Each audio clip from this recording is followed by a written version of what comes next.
you! You're scared. And you should be. This is not your company anymore. Leave the cheek of CM Punk.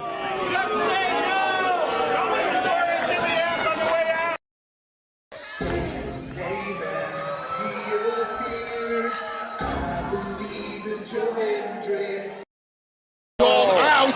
Combo move! This is what they've been doing! Hey, McAfee! Everyone shut the up and sit down! We got a mom in the front row who taught her daughter how to suck dick! I'm Mina Shirakawa. I used to be a model. I want to put on a big show. And that's the bottom line, because Stone Cold said so. What is going on, everybody? Welcome once again to the Saturday Shenanigans, hosted by yours truly, the Renegade J.J. Williams. Hi, guys. Hi, guys. CM Punk drama bullshit to the side. I still consider Heyman the worst AEW champion they've had. First of all, we're going to bring in Walter Cruz. I said that as a joke when, what's his name, did his promo Monday. He said, I'm from a prestige university. I said he majored in Steiner Math. We've got the Heb man, James Hebert, in the house. I do really cool and dumb things. Mutants. Right. A lot of shit going on here. A lot of fucking crazy ass shit. Where is Noah JD? Well, say his name and he appears, because we believe in Noah Foster. Fuck is this intro? It is one of those things where as fans we do have these desires for what we want to see, but sometimes you can't always get what you want, and there are reasons you truly don't get what you want. I wouldn't even listen to this in Grand Theft Auto San Andreas. What the fuck is this shit? God, rapid whack. Like I said, never been a greater time to be a wrestling fan than with more companies in a more lucrative spot, in a more comfortable business spot, in a sense of mind, it seems, than ever. Again, WWE is not the only one. It is not the end-all, be-all. So let's go back to the Renegade Wrestling JJ Williams to get the official word. JJ, speak! Make sure you tune in every week, because you never know who's going to drop in to join the shenanigans. Catboy is in the house. Hello, my internet family. I say if you want to make them as evil as possible, make them really mad. We have Mansfield joining the party now. What is going on, Josh? Like I told no one when we were in Cleveland, him joining JC was just an unfortunate side effect of my shenanigans towards you, JJ. I know how it can get better, Noah. The panel chooses you. Shut the fuck up, Josh. He said that so like. We got the intro back. Yeah, I was gonna say. Just think how you and I had lunch together the other week. That was different. Ladies and gentlemen, the Queen is here. Say his name and he appears. We believe in King A-Train. There are so many believers in Joe Hendry. The only person on this panel that doesn't believe in Joe Hendry is King A-Train.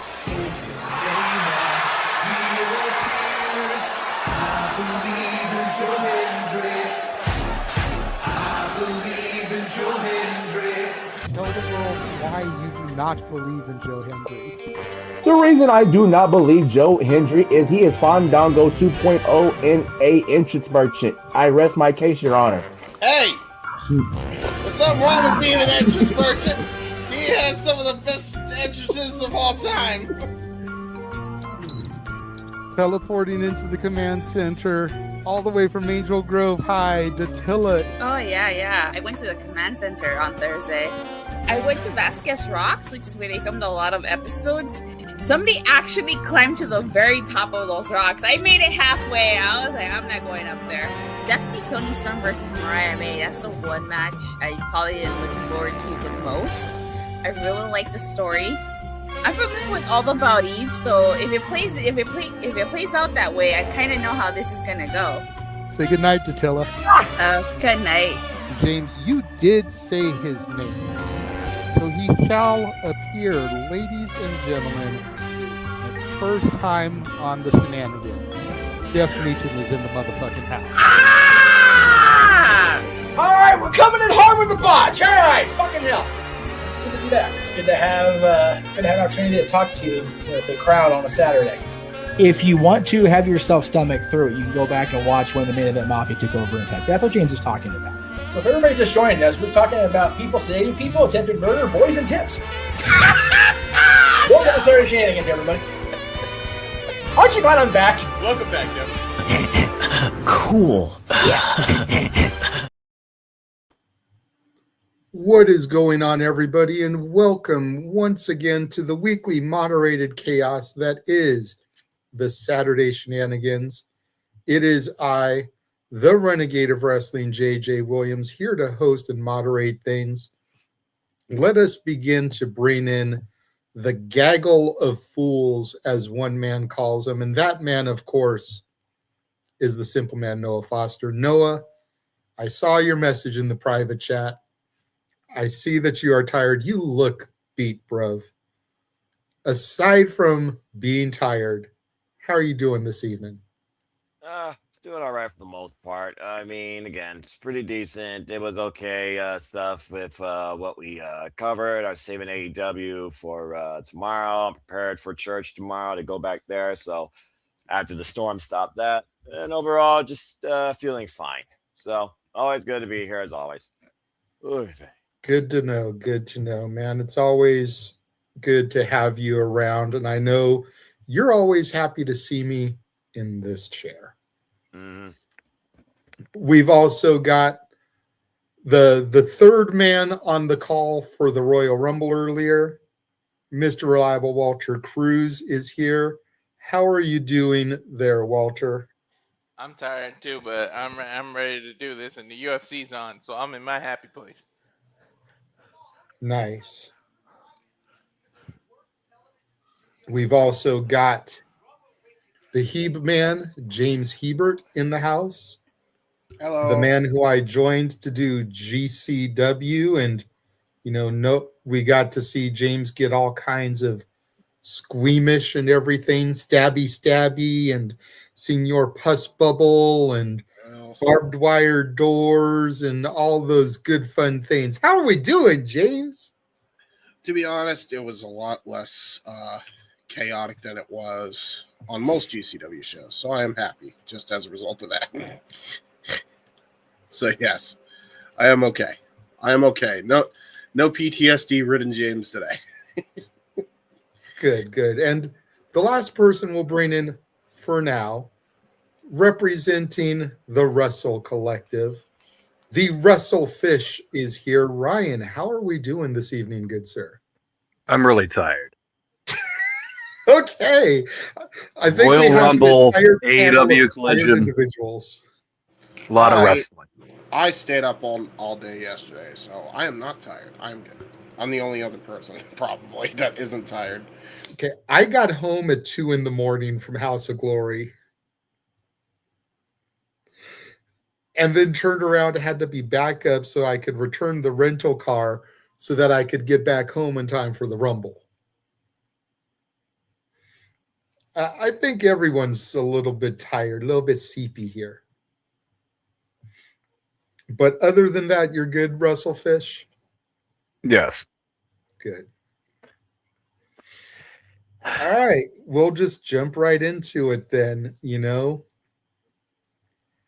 I will ask our guest here, the Russell Fish, and I only say guest because he's not here every week. He's becoming a regular, but he's not here all the time. Do you want to start with the wrestling that we've watched and covered on the channel, or should we talk about the All Elite debut and the NXT star whose contract has expired and chosen not to resign? Where do we start tonight, Ryan? I feel like we should cover with what we've covered. We should start with what we've covered first. Fair enough. In terms of broadcast. For continuity's sake. Yep. Fair enough. Well, we were unable to do MLW on Thursday, like I thought, because, they decided they wanted to push it back a week. have it happen Well, live tape and delay. then stream it on YouTube a week later. I love Hey. tape delays. Well, hey, at least they have a tape delay and they actually told you instead of what we had to deal with, Ryan. Do we want to start with that first or what? Hold on, James. We're going in order because we also announced we were going to do Global Wars, but apparently that happened live and is going to be aired this week as well. So we weren't able to cover Global Wars as well. So Thursday was just shot for everybody. Yeah, fair. Okay. So to our fans out there that were looking forward to the MLW and ROH coverage this week, we apologize. But circumstances beyond our control. Much like last night in House of Glory. So we'll let Ryan and James talk a little bit about what they did or did not see. And then I can kind of take it over for there. And I apologize to the gentlemen. Spoilers will be involved to a certain extent.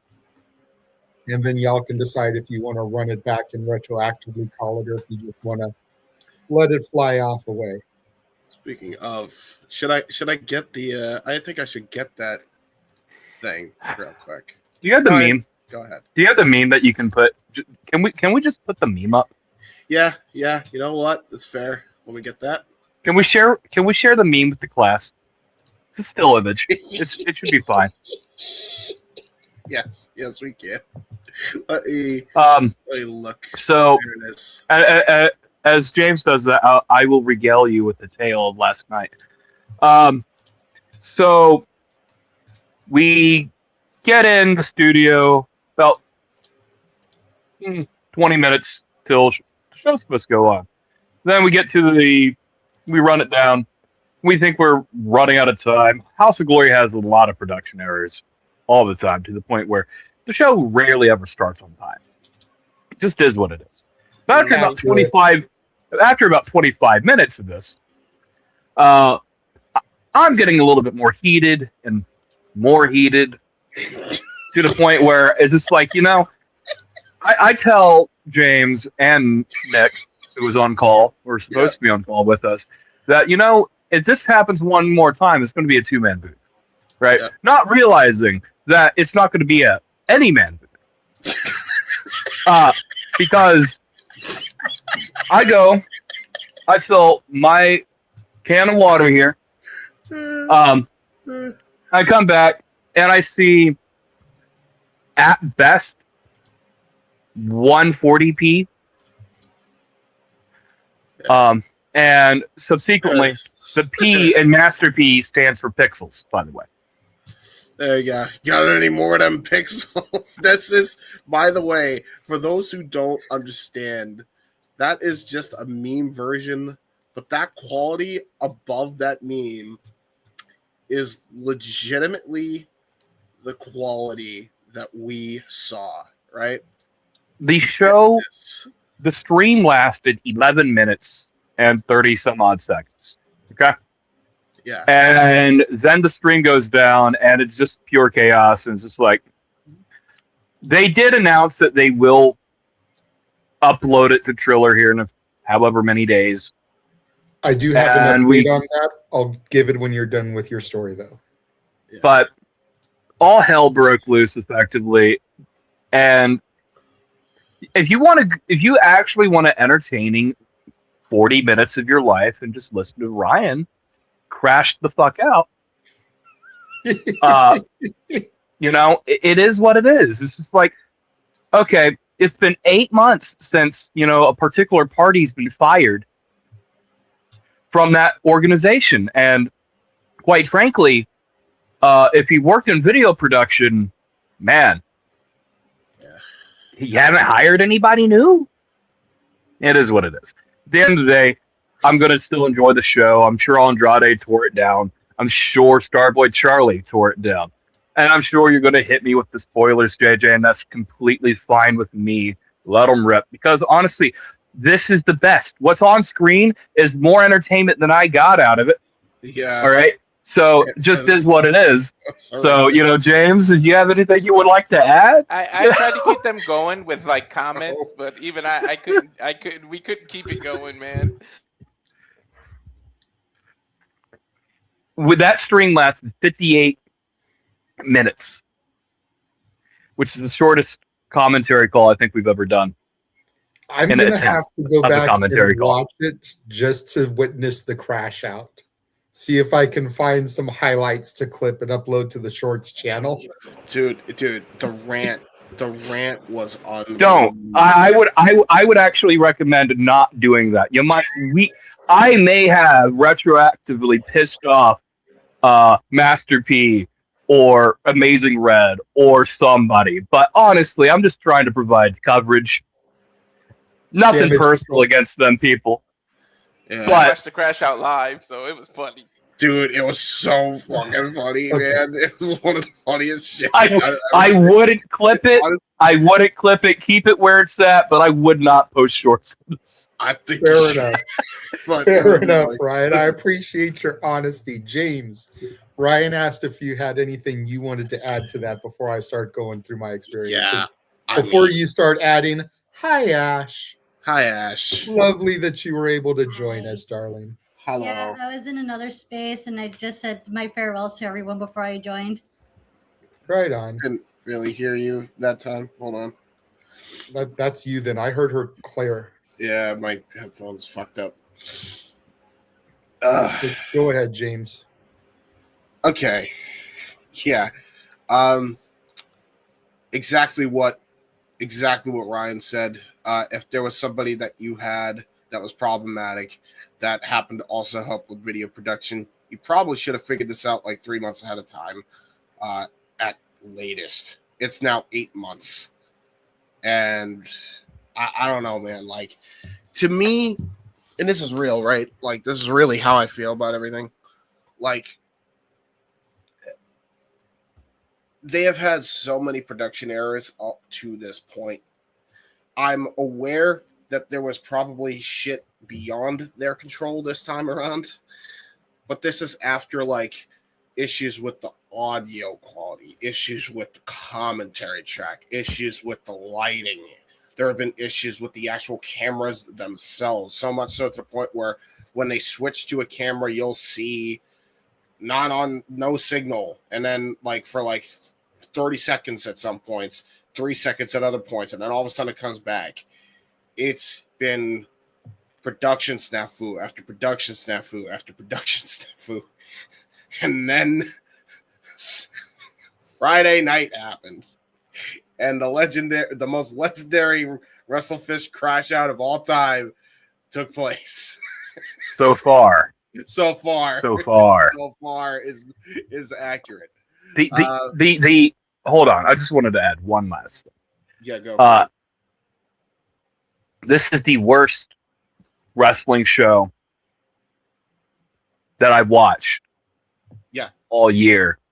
And I've watched one properly. And it is what it is. I'm not to get on any tribalistic soapbox here. I wish I could have just been able to watch the show. Yeah. Me as well. It was woeful. JJ, did you have fun? I did have fun. It was a blast. I'm sure it was. Okay. I will say that it seemed odd that the show wasn't starting promptly. And I get independent wrestling, doesn't always start on time, as you pointed out. House of Glory, notorious for starting a little bit late.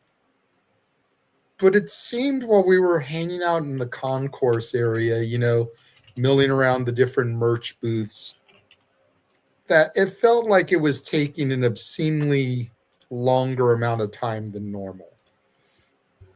But worked to our benefit, able to go to the bathroom, get to the seats, get some drinks, get my Charles Mason Root of All Evil t-shirt, the whole nine, And then everything started, and I had no knowledge of the technical difficulties. I have no knowledge of the technical difficulties until we get to the 6-person scramble match that got added that wasn't announced beforehand. Mid-card. I think after that there were 3 matches left. The Ali match, the title match, and the Andrade match. But I take a picture during the scramble introductions, and I send it to James, the nouveau narcissist with Hillary P. Wisdom. And James is like, about that. And he starts to clue me in on everything that's going on. Yeah. So they left y'all in the dark about it? Yep. Yeah. Yep. I low-key was just going to have James not tell you it, and so we can hit you with it live in color to see if we could pop you with the crash out as well. But still pop them. But yeah, I mean, for us, it was still a really good show. Like I said, 6-person scramble match, and I'll go ahead and blow this up so it's better seen. Like I said, there's the nouveau narcissist and Hillary P. Wisdom. Got a good shot of them. Got a good shot of Zilla Fatu with his crown jewel title. You got a better shot than we fucking got, JJ. We didn't know if it was goddamn Zilla. So many pixels. Cypress power bombing Shotzi. Got that pretty good shot in action. Shot of my boy, the chocolate juggalo, Willie Mack.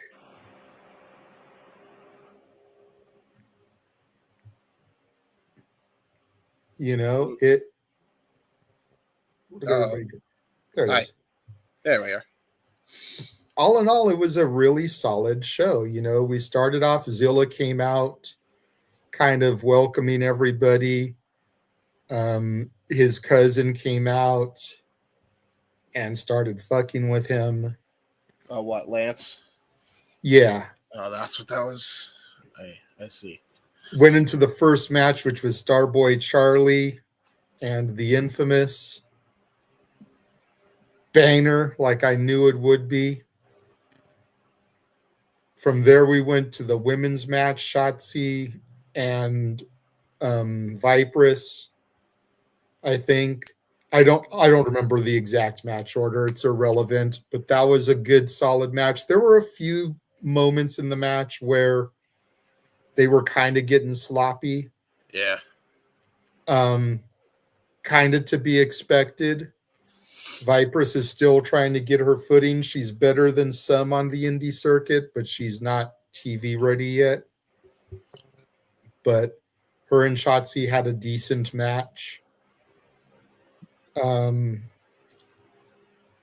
Zilla and Willie was a hard-hitting Haas fight like I knew it would be. Yeah. Cash Flow, Ken Broadway versus Mustafa Ali went hard. Apparently, Mustafa Ali was basically brought back to see if Ken Broadway had put in the reps and was ready to actually be part of House of Glory again. And after the match, Ali said that he had earned his spot back on the roster. Ali talking about how it took him 7 hours to get there because of bullshit in Chicago, trying to get out of there. And he was like, it would have been really easy to cancel my flight and everything and just not show up. But that's not the type of person that he is. 5150 versus Main Event. It was cool getting to see Main Event live. Still teasing some dissension there. Like they're possibly leading to a breakup. 5150 got a surprise victory over them. But again, considering the way we've been seeing their downward spiral, it wasn't that surprising. Mason versus Ray Horus was good. Yep, I bet. And then the main event, the reason that everybody was there, Andrade El Idolo versus Amazing Red, that shit fucking slaps, yo. Like, Yeah, of for course. real, it was so good. Of course it did. It was so good. But yeah, I mean, I don't want to give away too much, because if you guys do go back and watch it, I do want you to be genuinely surprised. I Yeah. will say that, you know, no titles changed hands. So that gives you some outcomes right there. But I also didn't expect any to change hands, really. No. You know, Vipress isn't going to beat Shotzi. Starboy's not going to beat Infamous. Horus isn't going to beat fucking Mason. Like, let's be real here. You know. But some of the other matches, you know, I thought were really good. There was a huge holy shit spot during the 6-pack scramble. A dude climbed up to the balcony and then did a moonsault off the balcony. I did see a highlight of that. I have a full-on video because he literally climbed up to the balcony where we were and then climbed up to the next balcony. So as soon as he got up to our level, I started filming him because I knew it was going to be some holy shit moment. Yeah. So I've got like 2 minutes of footage of him getting up there, getting situated, waiting for his cue. Like, I'll try to chop it down a little bit, but the entire crowd was chanting, "Please don't die." Yeah. Yeah. That's about right. That's about But right. yeah, the House of Glory show was solid. I do think they will be coming back. When, I don't know. The Globe Theater was a nice theater. Aside from the stuff that I mentioned, the other highlight was getting to catch up for a few minutes with friend of the channel, the epic Doug Malo. Yeah. You know, he was there hanging out around the 5150 merch table because I believe Slice Boogie is a Santino's alumni, which means that he's Cali-based. Doug being Cali-based, you know, I think that's why he was kind of hanging out over in that general vicinity. But he's 2 months ahead of schedule on his arm recovery. Hoping to be back here, I think he said by WrestleMania, if everything keeps progressing the way that it has been. It was supposed to be a longer time out, but with the progress he's making, he's thinking he might be ready for the collective shows.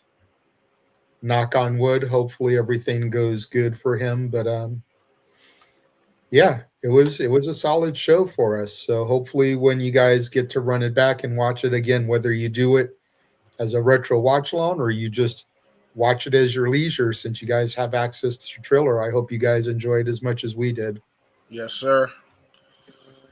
Yeah.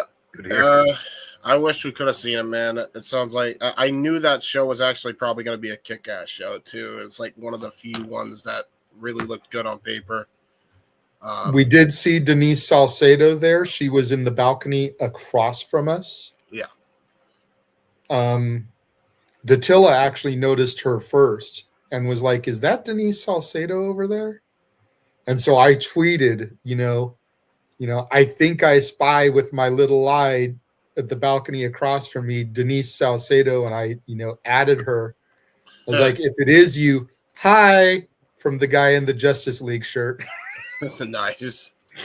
Nice. Because keeping with my tradition of wearing character button downs, I had one with like the Justice League characters on. And I could see her looking at her phone and then looking across, like trying to see me a couple times. But we never got to interact with her or talk to her. So, but yeah, she was there as well. And ironically, she announced today that Shotzi is going to be her guest at her live show in Vegas. So I'm assuming she probably ironed those details out while she was there, Yeah, fair.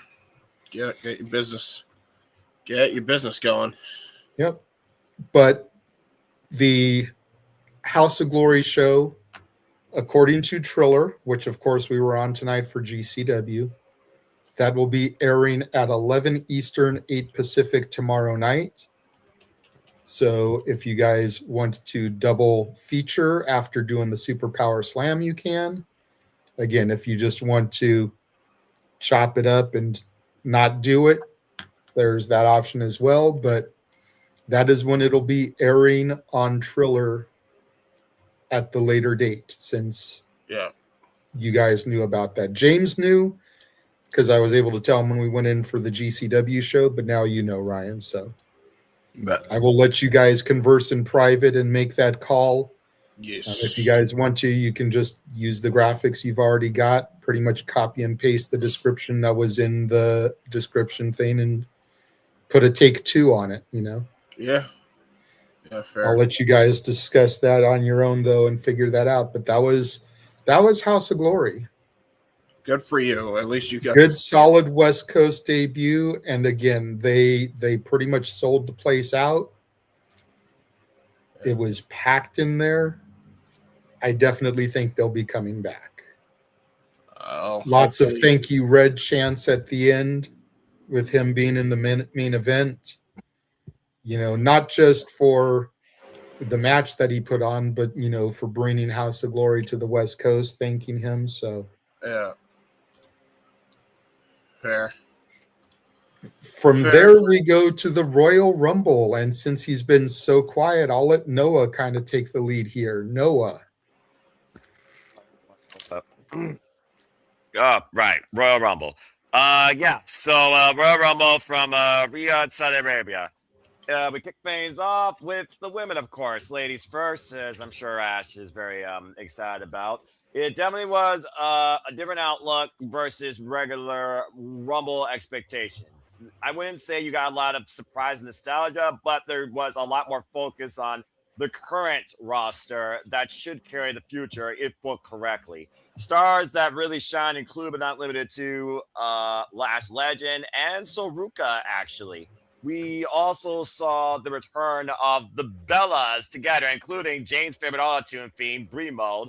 We also saw a pickup of the rivalry with Charlotte Flair and Becky Lynch revisited, as the Queen was the Iron Woman starting off at number 1.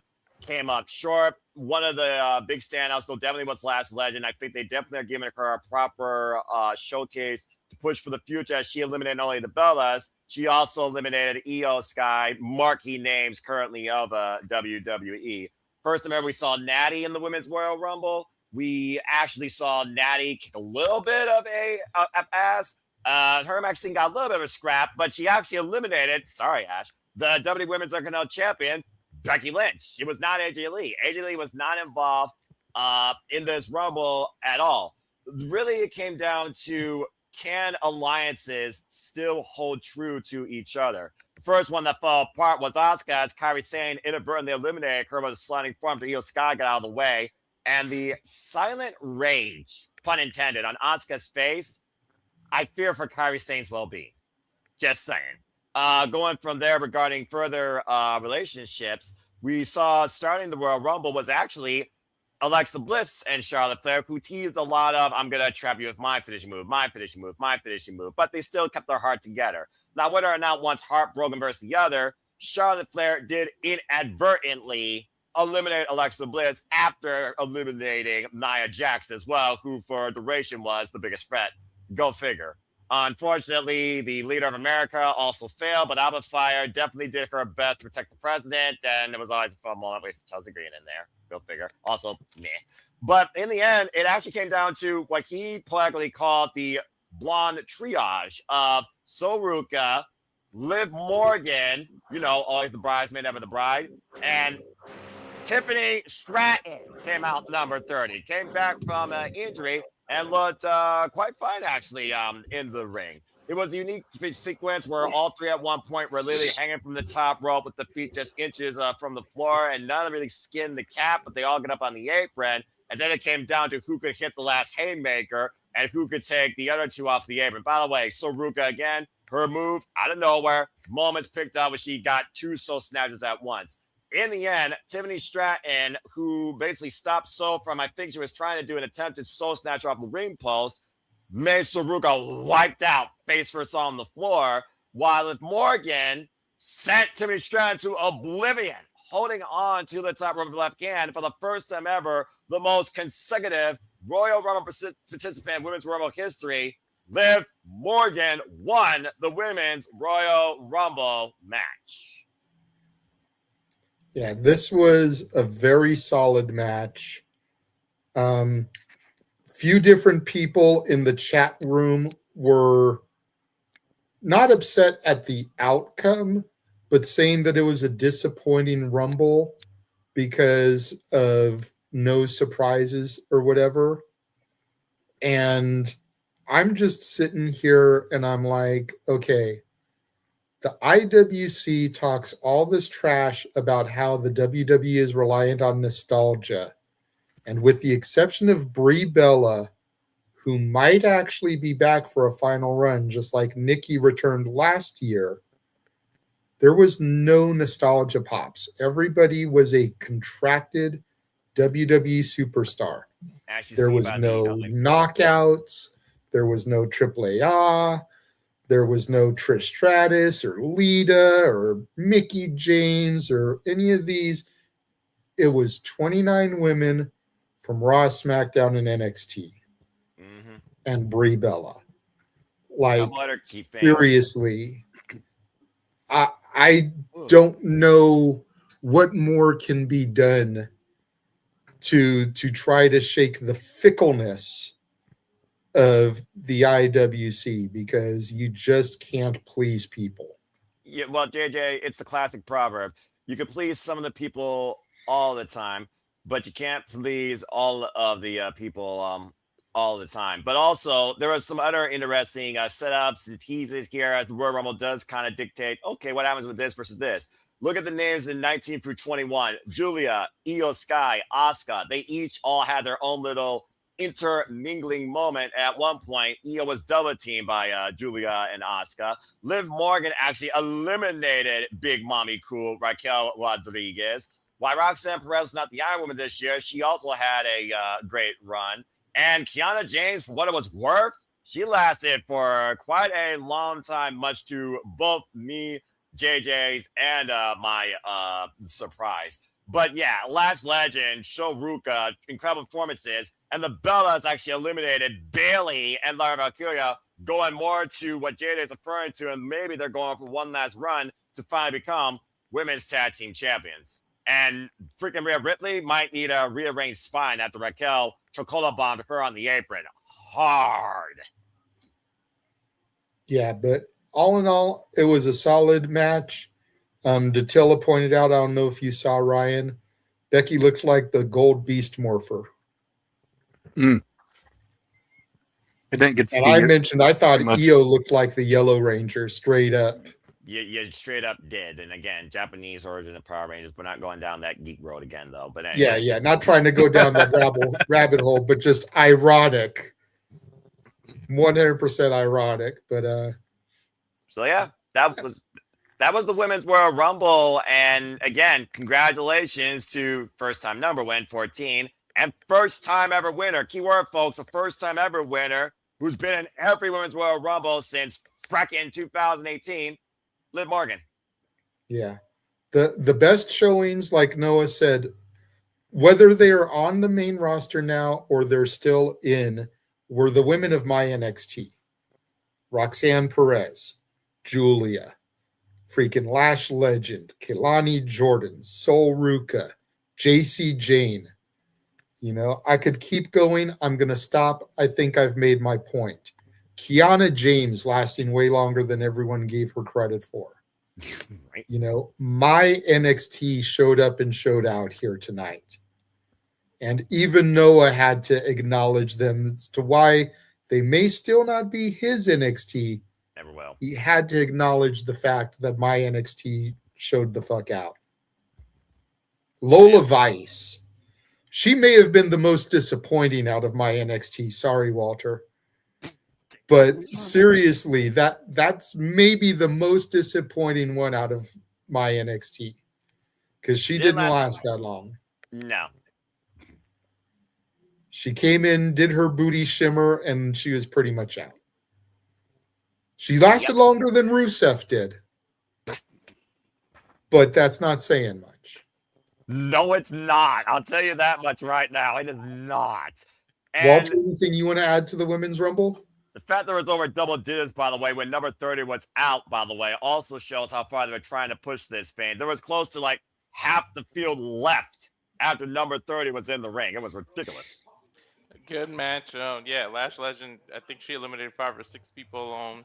Good showing. I got to pick. I got to say Lola when she came out because we were going back and forth with the numbers. So overall, good match. Good. Congratulations to Liv. Finally, she was a bride instead of always a bridesmaid. But yeah, it was great. For the people that say lack of surprises, yeah, you can't satisfy everyone. But I feel like in order to the same people that were bitching about that the new generation isn't getting a chance, you're not pushing new superstars. They do it, and then you complain that they didn't bring back nostalgia for the Royal Rumble. So, oh shit. Okay, but yeah. Okay, good. Yes, Pop. There's the Mario moment I was waiting for. There goes Walter. We need a cutout of Walter with a shakeout like they did with the Mario ones when Walter gets those key points of UFC. But yeah, and again, like I said, when it comes to me looking at WWE particularly, I'm asking them to show me what's ahead for this coming in the next generation. And this Women's Royal Rumble, for the first time since I can recall in short history, justified there is a lot that could come forward if booked properly for the women of WWE. I was very impressed. It was a pretty damn good Rumble. So even if you didn't watch it, I encourage you to take a chance and see for yourself what is to come and who could be a standout to come, not just name Soruka or Lash Legend. James, Ryan, or Ash, anything that you'd like to say about the Rumble? Go ahead, Ryan. I saw your hand. I just want to add a couple things.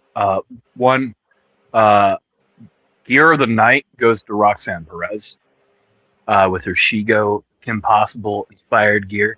I noticed that too, yeah. There. I knew he was going to But to the no surprises thing, who would, I mean this with respect, okay? Because I've watched every women's Royal Rumble. Who the fuck do you want in the Royal Rumble? Like usually the men's Rumble has the least amount of surprises in it over the course of the last 4, 5, 6 years. All right. This is accurate. So, I don't praise WWE a lot anymore. Same. I've said that the Royal Rumble is the only show that they have a year that still has its magic. Okay, that you can sit down, if you don't watch any show the entire year, and you just sit and you watch the Royal Rumble, it's the most bare bones, basic thing you can use, and it's still impressive. And every woman in this match showed out. I am not a fan of JJ's NXT in real time. Same. These women showed up, impressed me. And this is me saying it, JJ. I don't watch WWE. We haven't had too many conversations this last year where I've talked positively about WWE. I know this. This was a good Rumble. And congrats, Liv Morgan. I'm looking forward to her and Big Mommy Cool at Mania. Sounds like you're already calling what Monday Night Raw might be, because again, let's keep in mind here, everybody, Raquel Rodriguez is challenging Stephanie Valkyria La Primera for the WWE Women's World Heavyweight Championship this Monday night on Raw in a Philadelphia street fight. Yeah, to Ryan's point, I think we've had just about every blast from the past surprise guest we could get, with the exception of Sable. Yeah, right. You know, we've had Trish, we've had Lita, we've had Mickey, we've had Ivory, we've had Molly. You know, I think we've had Jacqueline. Yes. We've had Melina. Yes. We've had Michelle McCool more times than I'd like to count. Accurate. Jazz maybe. Gail Kim maybe, now that she's a free agent again and it's not the Vince McMahon era. Maybe Gail for a surprise appearance would be cool. Yeah. Layla, I still would like to see. That's the only way I want to see Michelle in the Rumble again, is if Layla comes out and we get a Late Cole reunion. And she eliminates her. That is the only way I want to see Michelle McCool in another fucking Rumble. But yeah, it's like we've pretty much had, are we going to trot Leilani Kai out there? Please, no. I mean, she's active on X. Maybe she can get in the ring and do something. It'd be like having the Fabulous Moolah or Mae Young come out there. I think there were. I'm just making an example of the fact that there's very few people that you could really pull anymore that would be a surprise. To Ryan's point, we've done the nostalgia, and the fact that there used to be a time when the Rumble began when it was like, do they even have 30 women for the Rumble? And this year there was 29 women. You could have put Alba in there.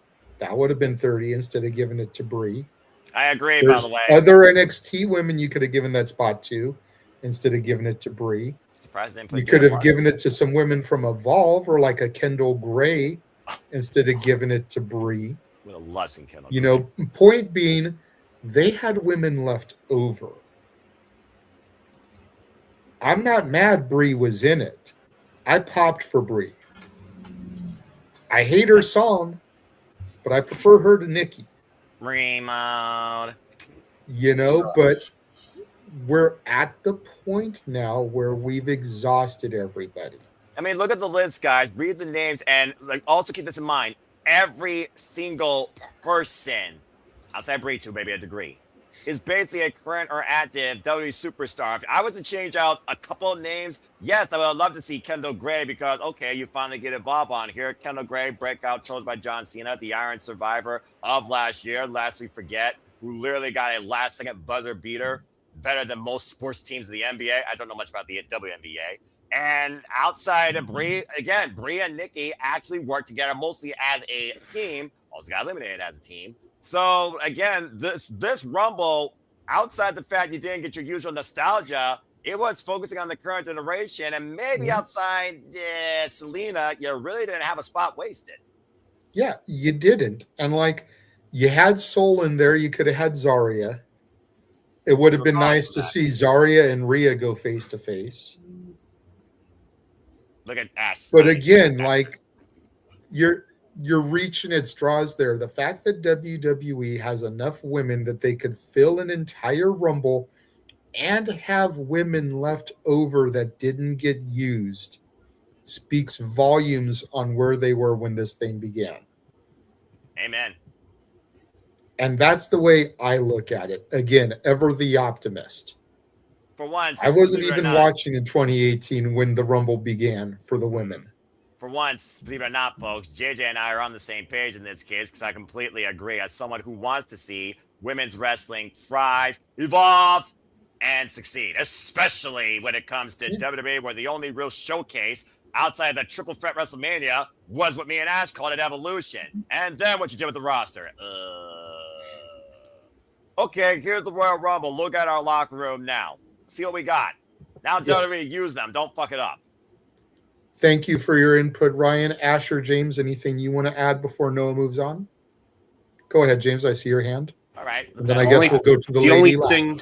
The only thing I have to add is congrats on all you guys for, and I guess all of our efforts for getting over 1,500 viewers across all of our platforms. No, not that many. Not that many. It was 634.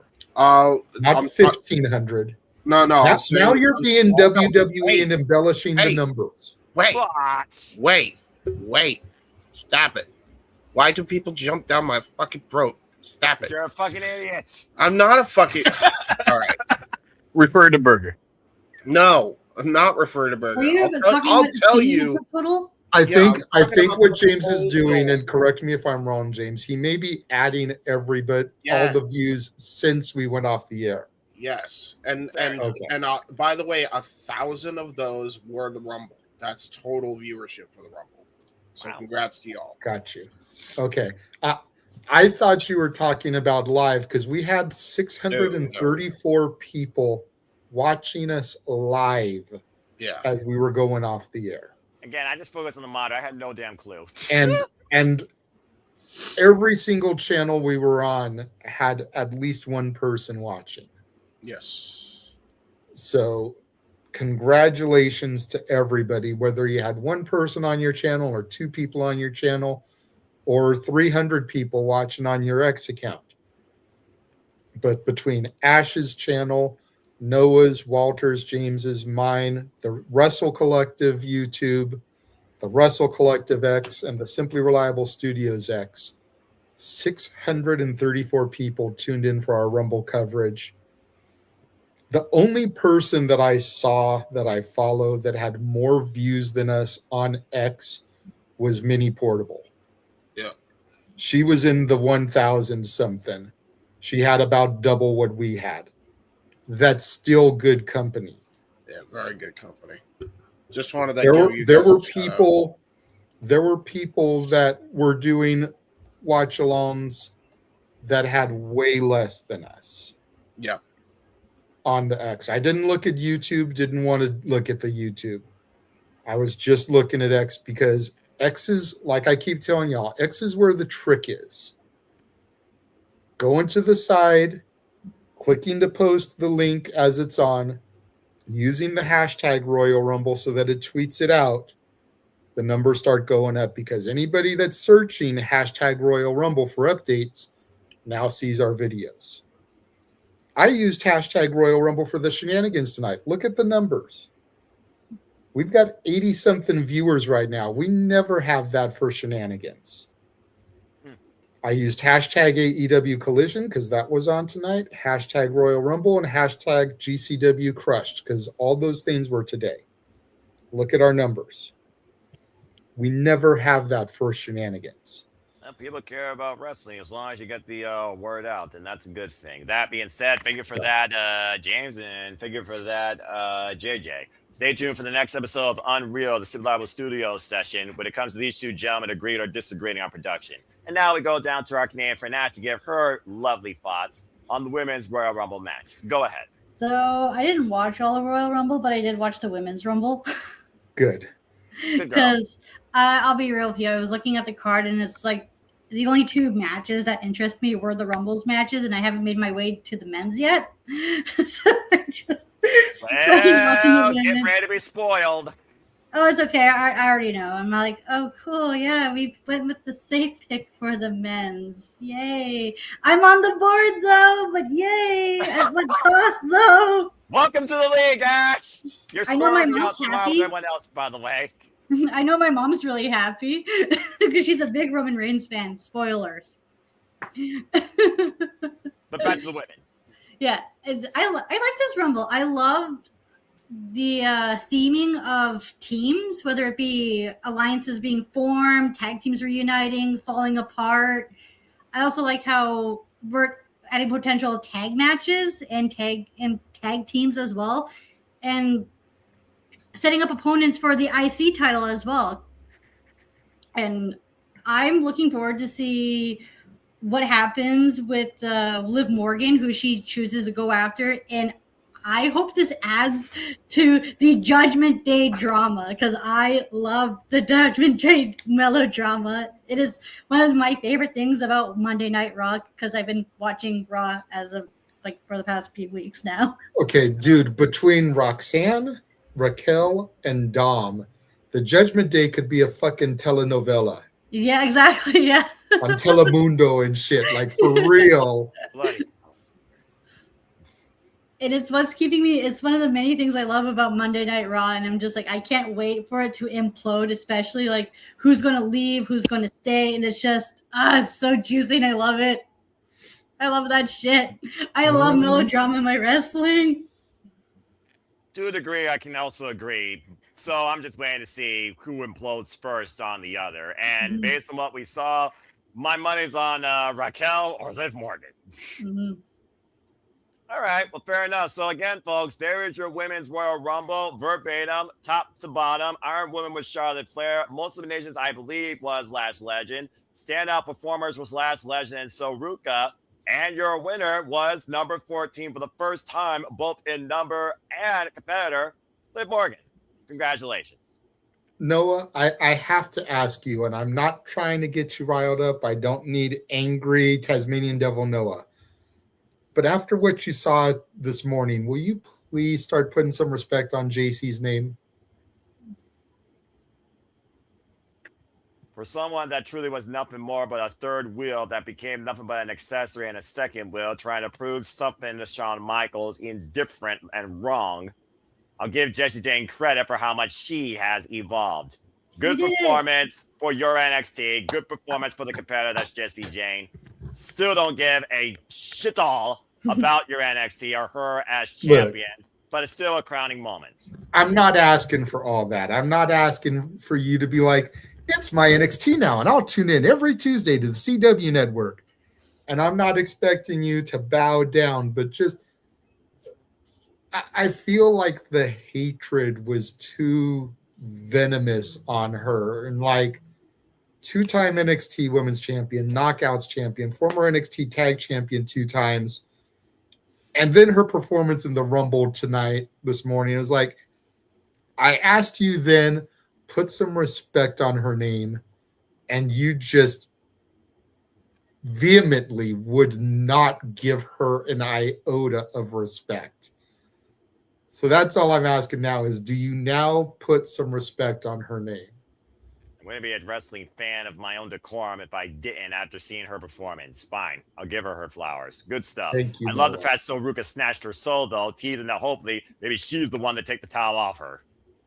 Yes, Ash. I want to say I just want to give a shout out to the women of NXT. They did a really good job, and they all had a good showing. Whether they were just on the brand or the call ups too, they all had a very good, solid showing. Thank you, Ash. Thank you. For that is my NXT. Damn it! What a fucking fight! I have no clue. All right. Well, that being said, moving on from there, from happiness to something that's going to be bittersweet. Hold on. Datilla chiming in the chat. She was the Double J of TNA. Oh my God, help me! Please. There is no help for you, James. Wee woo. Please move on. I like Double J Jeff Jarrett, but well, speaking of Double J Jeff Jarrett, and of course his nostalgia that was his in TNA, let's talk about who was the original X Division champion of TNA and the phenomenal one who took on the Ring General Gunther. It was a long, hard, bloody, freaking endurance that led to a career murder.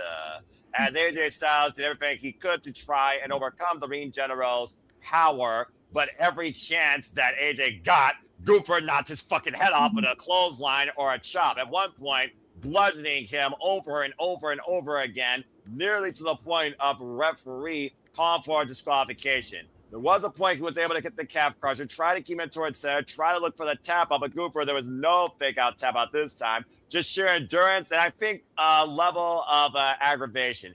Things really kicked into high gear, though, of course, when AJ was finally able to hit the Styles Clash on him after neutralizing his leg with a 450 splash from the top rope for AJ's nearest fall. And then the end of the match to just keep things short and simple because it was a match of endurance. And we know Gunther's simplicity at the Ring General. Chops, clotheslines, take your fucking head off with a lariat, sleeper holds. The career killer used his career-killing finisher and did not let go whatsoever. 4 to 3 times, somehow he adjusted, takeover, bringing AJ back towards center, squeezing the life out of Phenomenal every chance he could, while AJ still relentlessly tried to fight back until the hand could not cease to hit the mat. Ladies and gentlemen, the Phenomenal AJ Styles career is over. Gunther won via submission, incapacitation, sleeper hold. As AJ was about to take the gloves off and leave them in the ring, he put him back on to show once again, begging the fans with the P1, taking in the moment for a good 3 minutes. AJ Styles is done. Gunther wins again. At least his WWE career is done. I would like to believe that it's done, but they kept beating to death that this could be the end of his WWE career. So the $1 million question is, does he have one more run in TNA? You know, at least like until Bound for Glory. I'd be here. TNA for pay him? I don't know. I don't know if TNA pays him. I don't know if AMC pays him. I don't know if WWE pays him because he's still technically under contract until I think February or March. Correct. So it's like, I'm not sure how that would work. I don't know if it would be a per appearance deal or a 3-month contract. But I'd be okay with it because we were talking about it a little bit in Able Space, and I know you were there, Ryan. You know, there's people there for him to have matches with, whether it's one more round with Frankie Kazarian, or whether it's putting over a Leon Slater or a Mike Santana, maybe having another round with Eric Young. You know, there's a good array of opponents there, much like the Cena Farewell Tour. But I'd be okay with him having a 6-month run there as long as they didn't waste the matches. Lord knows TNA needs some sort of talent. They almost have a skeleton crew size roster right now, especially with the firing of Steve Macklin. Yeah. I'm not going to sit on my soapbox. I'm not going to pitch what I want for AJ Styles. AJ Styles will do what AJ Styles needs to do for him, his family, and everybody in between. He's got a lot of kids. Right. He's got a lot of kids. That's a lot of college buds. And I know that he's insinuated that he was done in the past. He said that this would be his last WWE contract, and now he's no longer necessarily insinuating that he's done from wrestling, which is why he put the gloves back on. Like, it is what it is. Whatever he decides to do, because I've been watching him 25 years. Well, he's had a 26-year career, so you've pretty much almost seen everything from him. So, like, I will finish watching his career. If he goes to TNA, I'll watch him there. If he goes to AEW, I'll watch him there. If he freelances, I will watch him. And that's how I look at it. But the AJ Styles retirement tour could have many, many homes. I wouldn't mind seeing him do a few dates on the independents. Just because, when AJ Styles was first making his name, NWA Wildside, before NWA TNA was a thing, PWG, Ring of Honor, IWA Mid-South. Like, AJ's known for those independents. He really is. I'd love to see one shot at House of Glory, one shot at GCW, maybe a one-off at Juggalo Championship, taking on whoever the champion is at that point. Maybe see him on an episode of NWA Power since he's a former holder of the 10 pounds of gold. Mm-hmm. That would be cool. See him go against whoever the champion is at that point. Yeah. Let's make the AJ Styles retirement tour special if we're going to do it. Let him show up and do a match at All In or Forbidden Door. Don't make him all elite. Don't sign him to a contract. But a one-off. I'd be here for that. I'm still waiting for Kenny Omega. Even Ring of Honor, Super Card of Honor featuring the ROH return of AJ Styles for one night only. Mm-hmm. I'd be for it. Again, time will tell. Wrestling Revolver. Yeah. AJ Styles. Just name a promotion, put AJ Styles in your marquee. Enough said. We could be here all night. For one night AJ Styles only. is not denied. It's not defined by WWE. Yes, he was defined by the last decade, but truly, the phenomenon was defined by professional wrestling more than most people in this industry. Period. That being said, Ash, what are your takes? And I'll tell you this, by the way, the way that Gooper set up AJ and that relentless sleeper hold, he was going for the phenomenal form, caught him in a fireman's carry, changed it into electric chair position, and dropped down and clutched him and never let go. I saw that. I have Royal Rumble on in the background, and just as we got to this match, I was like, discussion, the match just had finished. Wow. And this is a really solid match. I absolutely loved it. I can't wait to see what AJ decides to do next. If he is going to be touring around all these promotions, I can't wait if he is actually going to do that, to see who his opponents are. If he goes to AEW, cool. I'm going to follow him there. If he goes to TNA, I'm going to follow him there. I just want to see if AJ wrestle everyone everywhere. Because I know it's going to be a solid match. Because even though AJ's wants to call it quits, that man can still, he is a hooper, he is a worker, whatever the terms are. Yeah, there's people out there in the wrestling spaces that say there are no real needle movers anymore. No. Yeah. If AJ Styles signs a deal with TNA, that's going to move the needle. Absolutely, if AJ Styles signs a deal with AEW, it could be the biggest signing since they landed Punk. Yeah, possibly, yeah.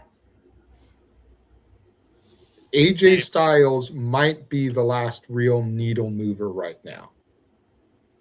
Shit. Because his career is over. So he has that ability. You know, the next real needle mover might not be until Randy Orton or something. But AJ Styles has that value if he does it. But I would rather him do what we're talking about and just do a legitimate world tour and let him go. Let him do a match in New Japan. Yep. Let him enter the G1 climax this year. Stop it. Look, I'm getting no excited there. Stop it. I want to. Do it.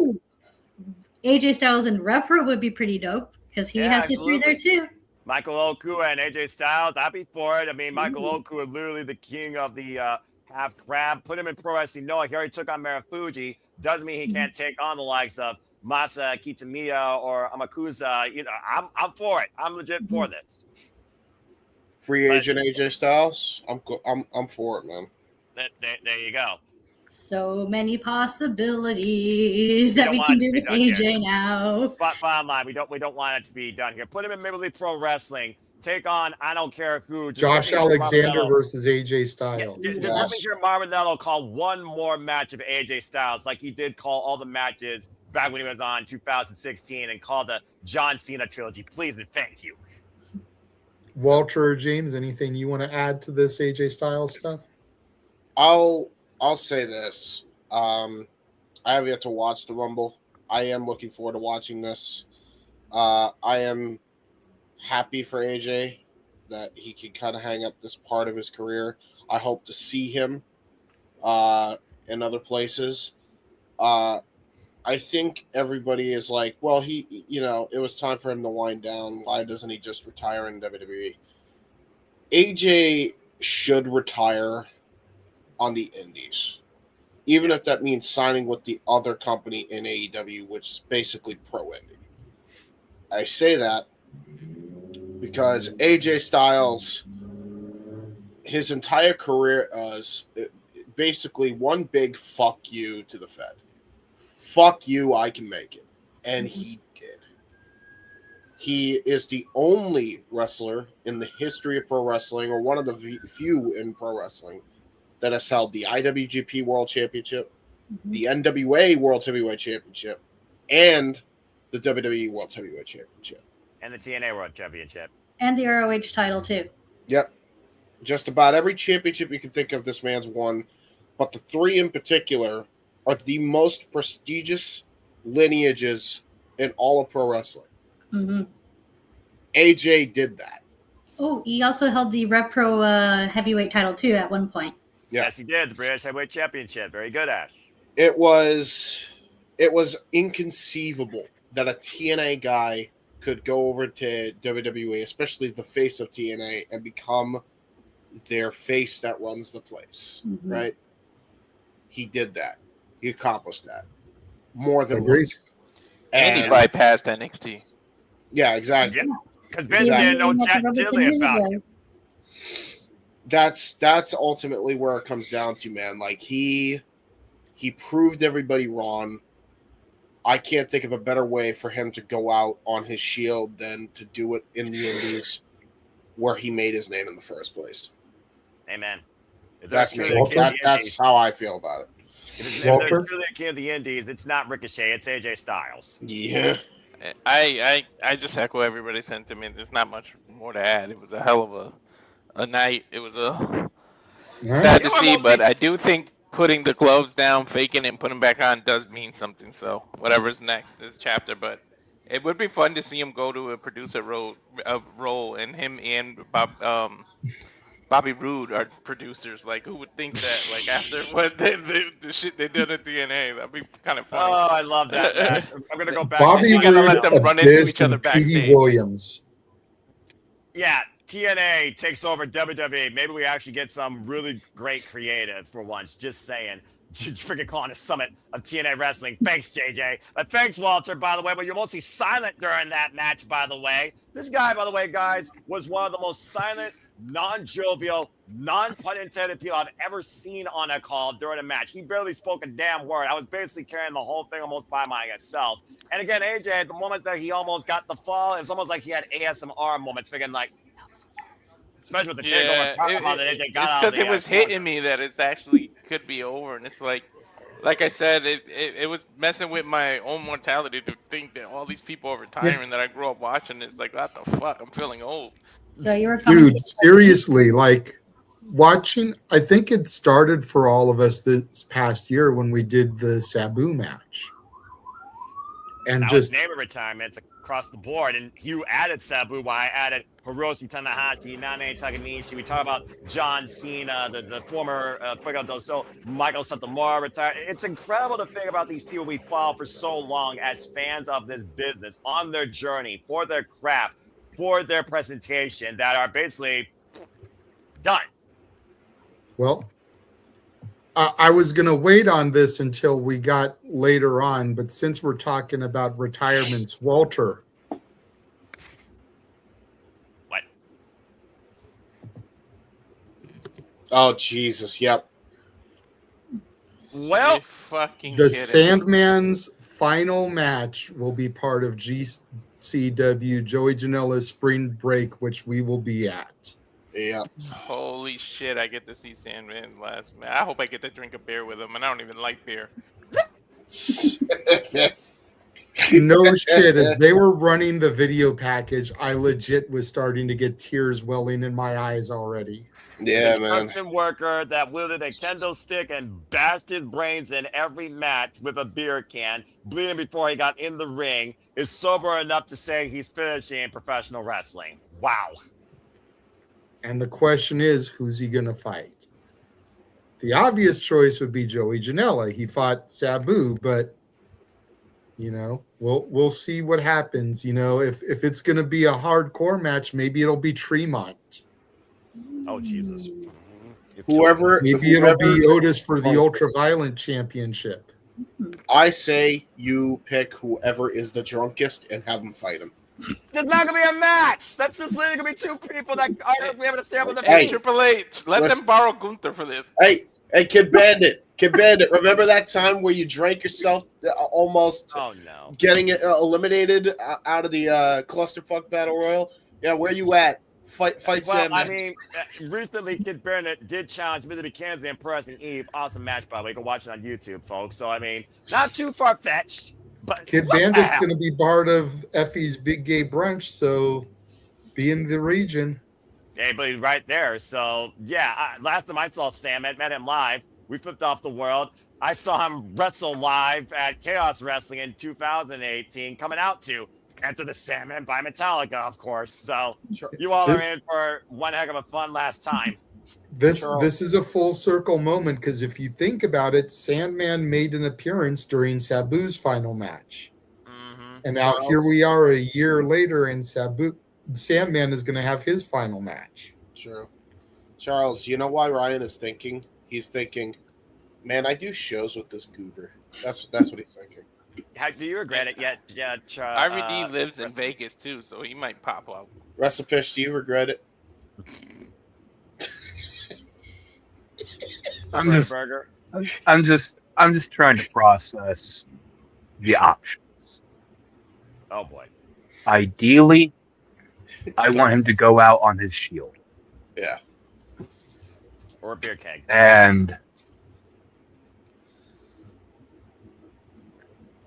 give him Bear Bronson. Bear Bronson! Ooh, that's a shout. That's not a bad one. You know what? God damn it, my brain's running into overdrive. James. Yeah. Too Tough Tony. Yeah, that's right. Yeah, that's right. Because if you think about it, the Sandman was the guy who would pour beer into fans' throats as he was drinking and smoking on the way to the ring. This is accurate. What does Too Tough Tony do? He gives fans shots at ringside, pouring his bottle into their mouth. Yeah, this is true. It's the new version and the old version. I'm not saying that Too Tough Tony is new. New. Definitely had his time as well, but Joey Janela's been around the block as well. Tremont's been around the block as well, you know? It's the original and the copy going toe-to-toe. I could see Too Tough Tony and Sandman. And JCW is going to be part of the collective. Yeah. Running their own show that same night. Honestly, they got the midnight show. Yeah. They're going to be the show after spring break. So he'll already be at the venue probably. Again, Las Vegas, who's not going to be there that night during that weekend doing who knows what in and out of a wrestling ring. Just saying. Well, enjoy that final Sandman entrance and experience and match. JJ and Walter versus Blank. Ash, anything you want to add regarding Sandman versus Blank, his last match, or the AJ before we get back to our regular scheduled programming? It's going to be interesting to see who his last opponent is. Yeah. And I hope the match turns out well, you know, for a Sandman match. I hear that, I don't want to sound like a dickhead and say it's just nostalgia, but at the same time, it's going to be a fun time. Yeah. Sandman was never the greatest technician. So I'm not expecting a Benoit Angle Matt Classic. Yeah. As long as it's entertaining, as long as Sandman gets some of the greatest hits in there. Yeah. You know, let him hit the Rolling Rock. Mm-hmm. You know, the Swanton that he did. Yep. Let him get some kendo stick shots in. I'm happy. Mm-hmm. But getting to see him make the Sandman entrance one more time, that's going to be so cool because I've said it before. I was at the only show where the real ECW came to LA. And Sandman walked in front of the barricade where I was sitting, but he didn't come up to my section. So, like, I've seen an entrance before, but that was 26 years ago. Wow. That's crazy. Okay, some of y'all were wee lads and lasses back then. This is accurate. So, yep. just it's crazy to think that I'm gonna get to see the last one. Well, it's not a dream, it's a reality. So enjoy that. And again, AJ Styles, thank you for your career, WWE and blank, to see what the future holds for the Phenomenal One. Stay tuned, folks. I'm sure it'll be a Chris Van Vliet interview, if nothing else, outside the one he just recently did. But something tells me this guy's not ready to leave it alone inside a wrestling ring yet. Just saying. All right. Well, that being said, moving on to our semi-main, Drew McIntyre and Sami Zayn. Drew won. Drew McIntyre, he literally Claymored Sami Zayn's face 4 times, made it as personal as possible. It did raise the people's spirits, though, seeing Sami Zayn come out. The ultimate, of course, underdog from the underground. He fought very hard. He, at one point, was able to get the Haluva kick, but just draped the arm over. The story here, though, was early in the match with a topic on Kilo. Looked like he rearranged his lower lumbar. And the referee was almost wondering, did he injure himself? And again, Drew McIntyre did not give a fuck. Stayed constantly on the attack. At one point, 3 future shot DDTs in a row, showing how almost aggravated he was being in Sami Zayn at this point. And Sami Zayn, of course, continued to kick out, try to survive. At one point, I thought they were going to stop the match because he literally got powerbomb into the Arabian announce table. And referees and officials came out to check on Sammy, but Drew's like, nope, I'm going to bring you back to the ring and kill you. At one point, literally, Sami Zayn was able to hit the exploder, was looking for the Haluva, and he ran right into a Claymore. But somehow Sammy still kicked out. To the point, though, that Drew McIntyre's like, I'm done. I'm going to finish you. I know you're done. He hit one more Claymore, but this time he wanted Sami Zayn to literally see it while it's literally basically on, let's call it it is, life support. He's like, look at me. Claymore, why he wasn't even on his knees. 4 Claymores later, Drew McIntyre, 1, 2, 3. That's all, folks. Does anyone have anything to add regarding Sami Zayn? First loss, probably, in Saudi Arabia. Sami Zayn's first chance to the world title since Roman Reigns in Montreal, literally a couple years ago, if you can believe it. And Drew McIntyre's mindset right now and how long and also how destructive and dangerous you think it'd be as WWE Undisputed Champion. Sorry, JJ, this is what they call it. I'm going to keep calling it until they call it something otherwise. Go ahead and speak your mind right now. It's the start of his year-long journey, just like Cody's. He's going to win the Rumble next year and then win the title at Saudi. So this is all it is. The only thing I have to add is I knew damn well that Sammy was not going to win when he hit the Blue Thunder Bomb. Will you stop that? That's the only reason. That's the only reason I knew he wanted to speak. Every damn time. And he knew I was going to call it. What? It's a running gag here at the freaking SRS. Every damn fucking time. Shut the fuck up. What is rule number 2 of Zombieland? Never hit the Blue Thunder Bomb? Double tap. You lost me. That being said, He had to hit the Claymore twice in a row at the end of the match to put Sami Zayn down. And I don't know. I like the match. It was a fun contest. I think anybody who thought that Sami Zayn was going to win this match was out of their mind. 0-12 now against Drew McIntyre and one-on-one competition. Yep. Was undefeated in Saudi. They weren't going to job Drew out in his first title defense in front of a live crowd. You know, the crowd really seemed to enjoy Sammy, but they were kind of dead through Drew's entrance. But I think that aggravated Drew the longer it went, and it is what it is. An angry Drew McIntyre is a very motivated Drew McIntyre, and Sami Zayn learned that tonight. Right? That's putting it politely, because, shoot, Sami Zayn might not remember he was in Saudi Arabia after how many times he was Claymored in the face. Jesus. Ash, you're probably about to watch that, but anything you want to add regarding that outlook? Yeah, that spot you said about him doing that flip outside, yeah, that was nasty. Yeah, bad landing. Yeah, I'm just watching the match right now. It's funny enough. The match had just started as we were talking about it.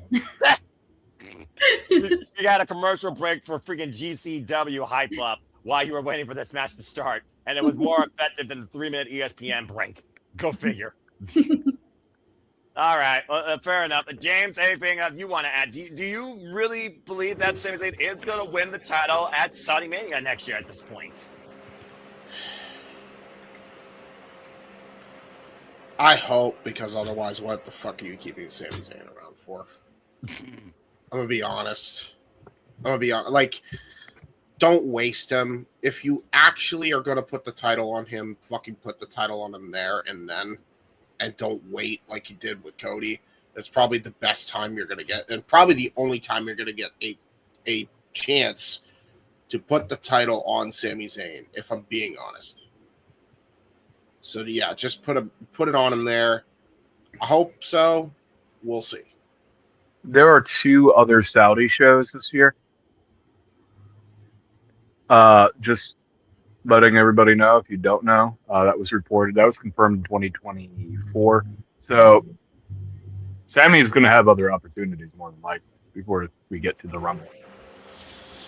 That's also valid. And at this point, they don't build anything for their biggest show of the year anymore. What should be their biggest show of the year anymore. So that's fair. They don't go by that logic anymore. I mean, there was more than enough LED, though, to overcome the precedence and the importance. So there you are. But anyway, it's just one of those things where I remember, talking about John Cena again, John Cena, AJ Styles, the title changed hands at that Royal Rumble. John Cena immediately lost in this chamber. That was the only cold chance in hell of Sami Zayn winning the night for the moment and then losing it. I really think Sami Zayn deserves it. I would love to see him get that same magic, that same pop like NXT or Evolution when he won the NXT championship against Neville when it was career threatening, but it just was not going to be his night with Drew McIntyre, as we basically spoke for Bam JJ's first run defending the title along against people live. They're not going to screw Drew McIntyre like that. They're not. I'll try to see Sami as the main eventer, and don't say Jay could. I have 2 words for you, Emmanuel.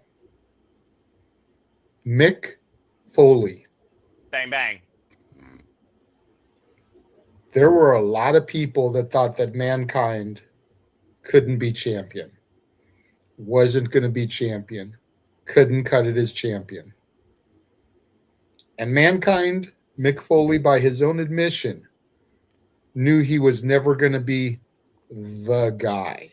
No. He wasn't going to have those Triple H type of runs, those Rock type of runs. No. Mick Foley always said he was the guy you could hand the ball to run it out of bounds and maybe get a few yards, maybe get the first down, reset the chains, get set up for the next big play.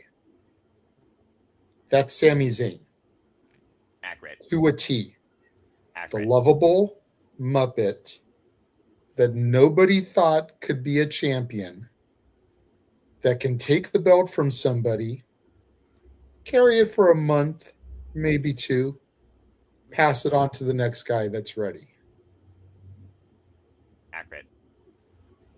But it wasn't as Mick nice. Foley. I'm not going to say Jey Uso. Jey Uso was a failed experiment. I like Jey Uso.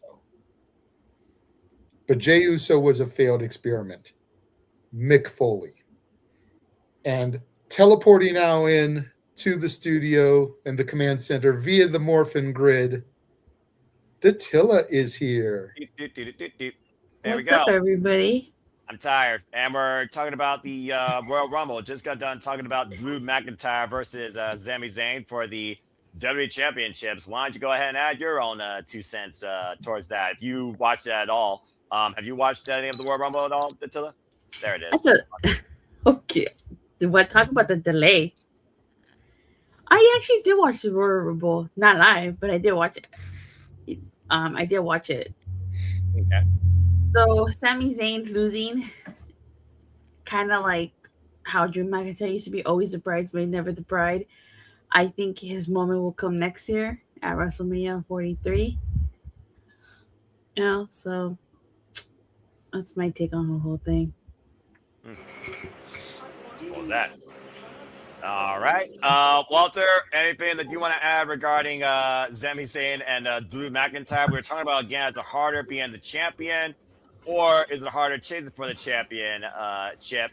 We talk about how hard it is to hold on to it versus getting it.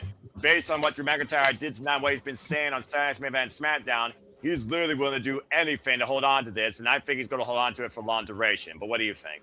Hey, you didn't ask me those questions. I'd like to do different people.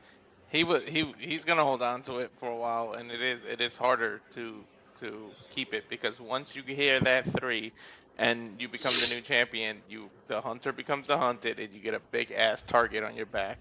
So it's hard to avoid. Everybody's gonna come after you. But and nothing to add to the match, because we kind of all knew that this was gonna happen. Yeah, I agree. Yeah.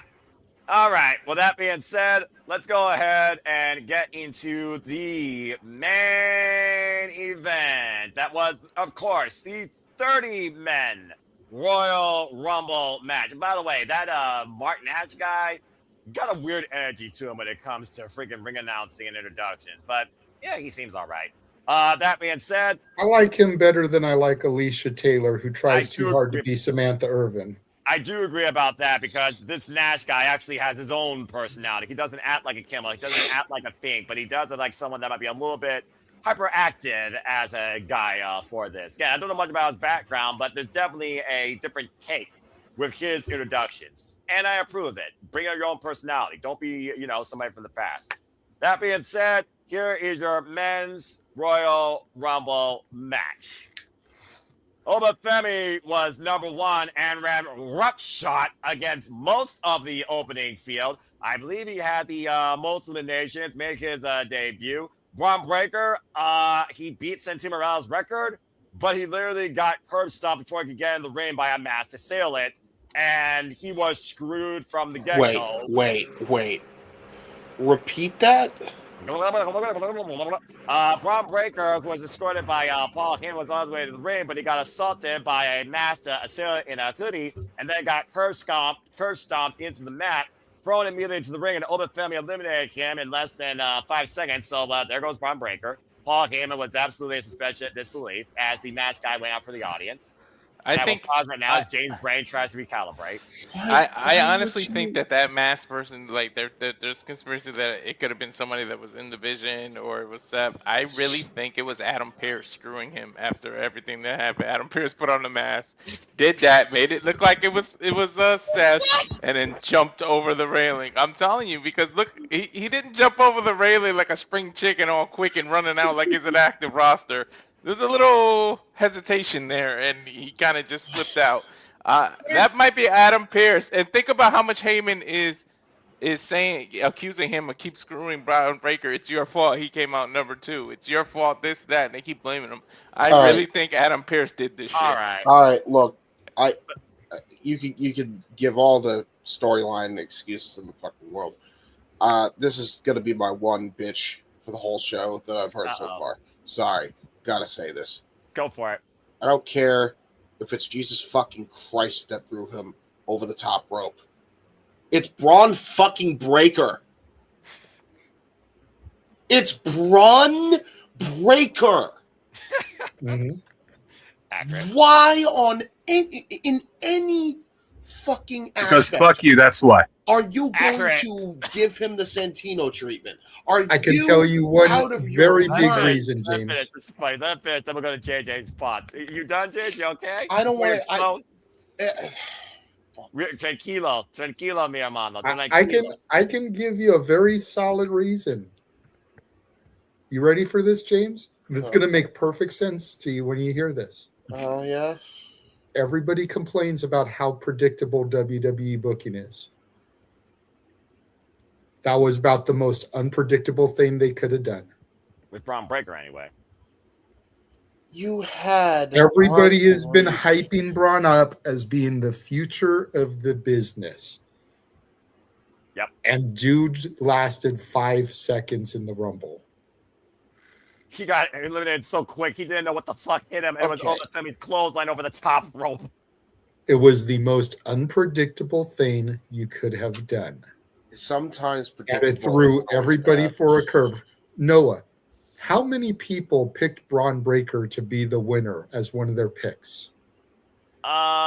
There was a total of 60 entries, including the team and City Level Studios members, and almost all of them, in some form or fashion, as one of the 3 picks, had Braun Breaker.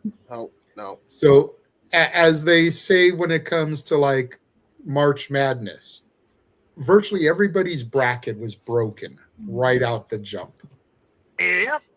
I get the whole unpredictability factor, but I sometimes think it was sheer genius. That was it flabbergasted me. I couldn't figure out what I the fuck think it- happened or get back on the call for a duration, and it almost felt like this Royal Rumble was expedited for longer I think- entrances because it was not 90 Everybody- seconds. That was like 60 I think seconds. it was sheer genius because if Braun had made it to the Final 4, Final 3, Final 2, everyone would have been bitching about how predictable it is.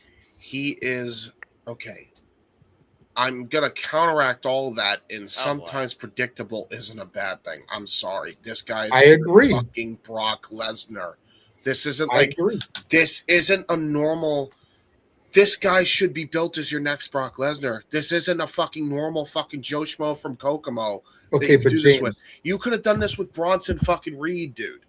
Okay, but You let me- had him let in me- that faction. This is fun. I'm sorry. When I you don't got- mean to be pissed, but like, No, what no, no. are we doing? But here's my counterpoints, and I'm glad we're doing this. This is fun. I like this. You've got Obafemi in this Rumble. You've got the debuting powerhouse Hobbs in this Rumble. Royce Keys. You've got the return of Brock Lesnar in this Rumble. Yeah. You've got Roman Reigns in this Rumble. Who was the actual winner? You know, you've got all of these hosses in this Rumble. You've got to try to find some way to shatter the expectations and shatter the norm. I thought this was sheer genius. Because Obafemi made his main roster debut tonight. Yep. We still don't know where Hobbs is going. Nope. This was his debut period tonight. It could be as simple as because of that production fuck up yesterday where they revealed Braun was going to be number 1, they switched him to number 2 and then pull this shit off just as a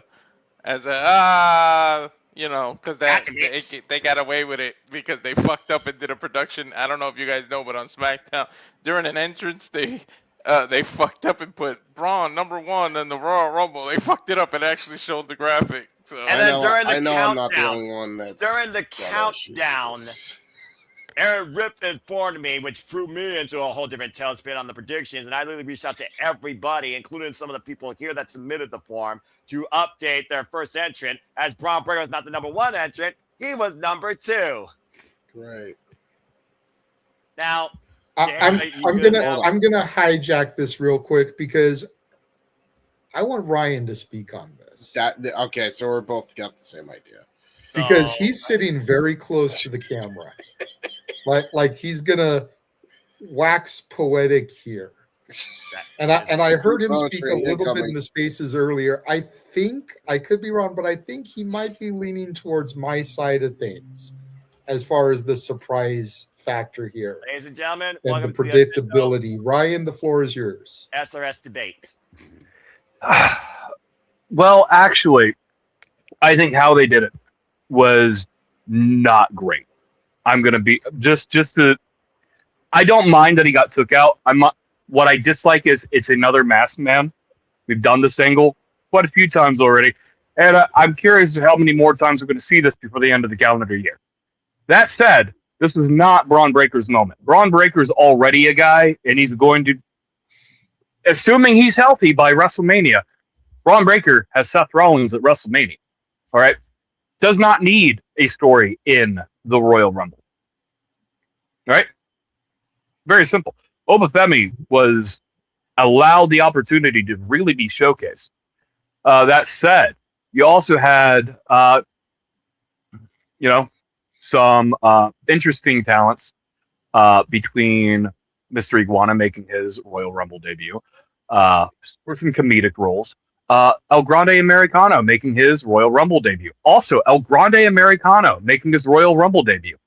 Right? So, like, I just want to say, the story was not for Braun Breaker on this one, James. I agree with JJ that our expectations were subverted and needed to be subverted. What I disagree with is how they decided to do it, because it's just another masked man angle.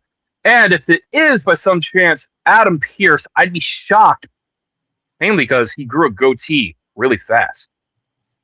You know, this is what it is. But I'm not so sure who that is. And now the question is, who is it? So a new masked man has targeted the division. A masked man just joined the division, right? So there are storylines being made here. So I've heard someone suggest Finn Balor. I've heard other people just suggest it's the stand-in for Seth Rollins.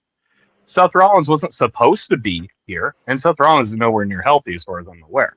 No. So it is what it is. Either way, Royal Rumble. Yes.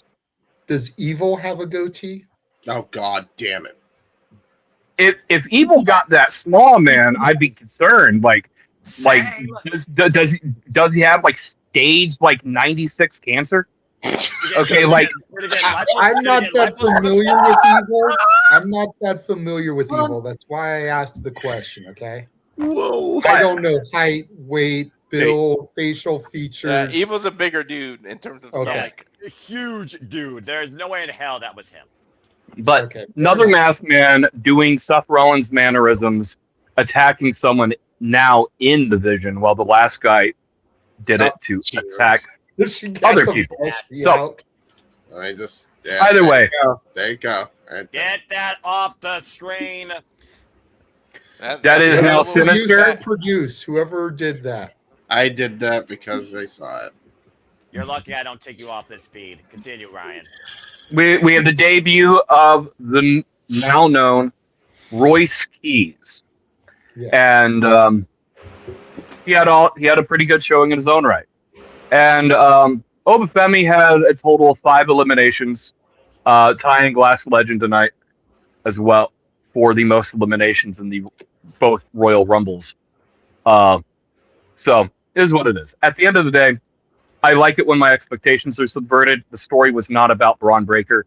Braun Breaker has a bigger story down the road, and there's no need to waste the time because your minutes matter, and it is what it is. If you see me defending Triple H booking, it's probably because it was the correct thing to do in this particular situation. This is what it is.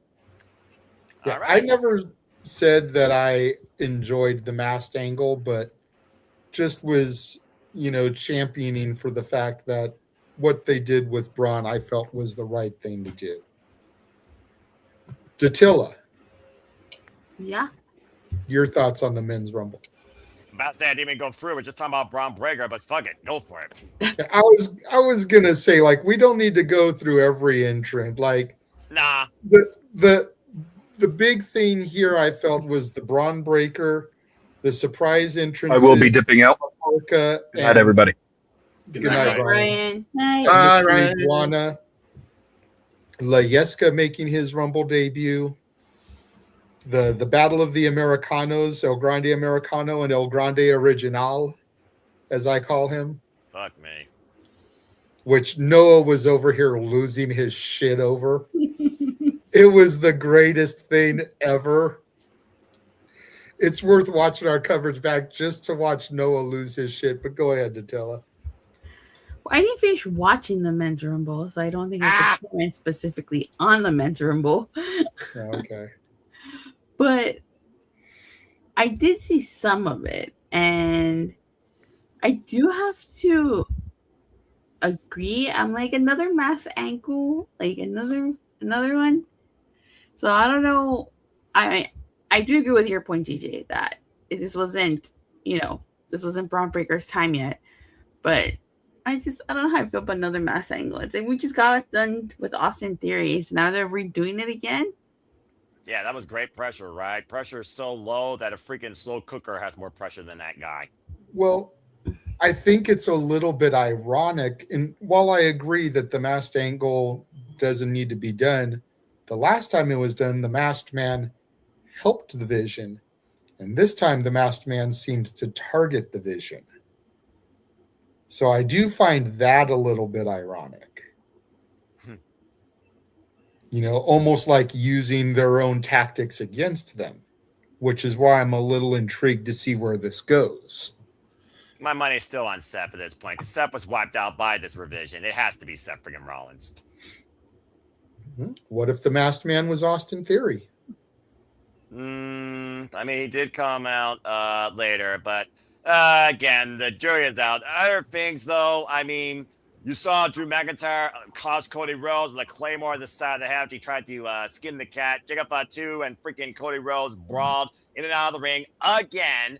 Family stood in the ring. Jey Uso, Roman Reigns. Jacob Fatu, there was a Samoan face-off at one point. Jey Uso eliminated by Roman Reigns. By the way, Roman humored Jey to run it back. That freaking Fiend's trying to get on my nerves right now. He is becoming more overkill than Joe Hendry's gimmick. Stop it, Walter. And, I mean, LA Knight, came back and wiped out the Vision after they injured him. I thought that was a nice touch. Gunther being the final man. Talk about always the bridesmaid, never the bride. Third Rumble in a row, I'm pretty sure. He was the freaking runner-up after Roman Reigns allowed him to escape the sleeper hole, basically. Drove him head first in the top turnbuckle and eliminated Gunther. And Roman Reigns is back where he belongs. A man that's been very vocal about WWE hasn't done anything creative to create that next big star or needle mover, as JJ put it. And now the needle mover in WWE is back where he belongs in the main picture. I also want to say this. That was not fucking 90 seconds. They put more time in the aftermath pyro display that you were hoping to smell something cooking than they did anticipating you on the next Royal Rumble entrance. Agreed. What did you say when you mentioned Jey Uso's theme? The running it back or what? You said something. You compared it to somebody. Fuck me. And he wasn't even in the Rumble, but yes, I did say, Joe Hendry, why do you... I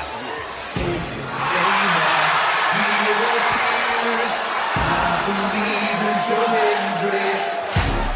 I believe in Joe Hendry. Damn it. I wasn't ready when you said it the first time, so I had to get you to run it back so I could get the gimmick in.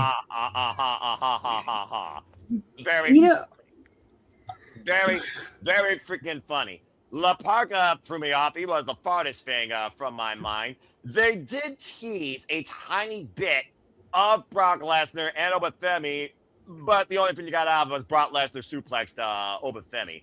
It was actually a couple of people that double teamed Brock Lesnar to eliminate him. I believe it was literally Roman either LA Knight and Cody or Cody and freaking Jacob. But either way, you had to go with Roman here. There's a reason why he was the guy announced on social media to win the Rumble at this point. I didn't see no other real choice for a winner outside Roman, because much to the point we're talking about the stories for the Vision, Braun Breaker has a story. And thank you, Charles, for that.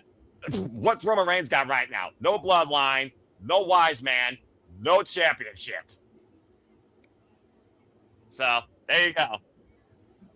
But yeah, in my opinion, this Rumble felt like 3/4 of the time for the women. I agree. It definitely moved quicker. Again, no surprises really. The only real surprises were the AAA stars, which I feel like that worked because La Parka, you could probably sneak into Saudi unmasked, make people think that he's just part of the crew because he wears the bodysuit and mask. And Mr. Iguana, you could probably put a mask on him, like a Penta mask or something, and everyone just think, oh, Penta's arrived. So you could probably flip-flop to sneak them in and divert, expectations. Whereas a Chris Jericho or somebody like that, it's going to get out that they're in Saudi Arabia. That's why there were no real surprises here, y'all. We've been saying this for weeks on the SRS. Don't expect surprises because sneaking them into Saudi is going to be too difficult. Accurate. People want to get freaking butt sore that there were no surprises. Hi, guys. We're not those established channels, but God damn it, we know some shit when we say it. Damn, JJ. Just go ahead and tell everybody what the internet is about. Thanks, guys. But yeah, Yes, and that was Stella, you unmuted. You look like you got something to say. Yeah, actually, talking about Mr. Iguana, I think it was Tamatanga who posted a picture. You could kind of see Mr. Iguana in the background. Like if you really like zoomed in, you could see him in the background. So yeah, you could. Jeez. But I mean, Layeska got in there too. So was Layeska an official participant? No. Layeska got thrown over the top rope and eliminated. I say Layeska was the participant, yo. No. What are you gonna get Layeska? It's a fucking puppet. So? It's really cool. There's organizations that make you wrestle a sex doll, and you're worried about a puppet. I'm worried about saying, any like, organization. I said it on the pre-show, I think, Walter, with AI being what it is, I need somebody to make a match of Layeska versus Dimonito versus Pepe versus Mini Monet. I need to see this in my life. I don't care if somebody creates the characters on 2K26 and sims it. I don't care if somebody uses AI to create it. I need to see this match, and I will even do commentary on it.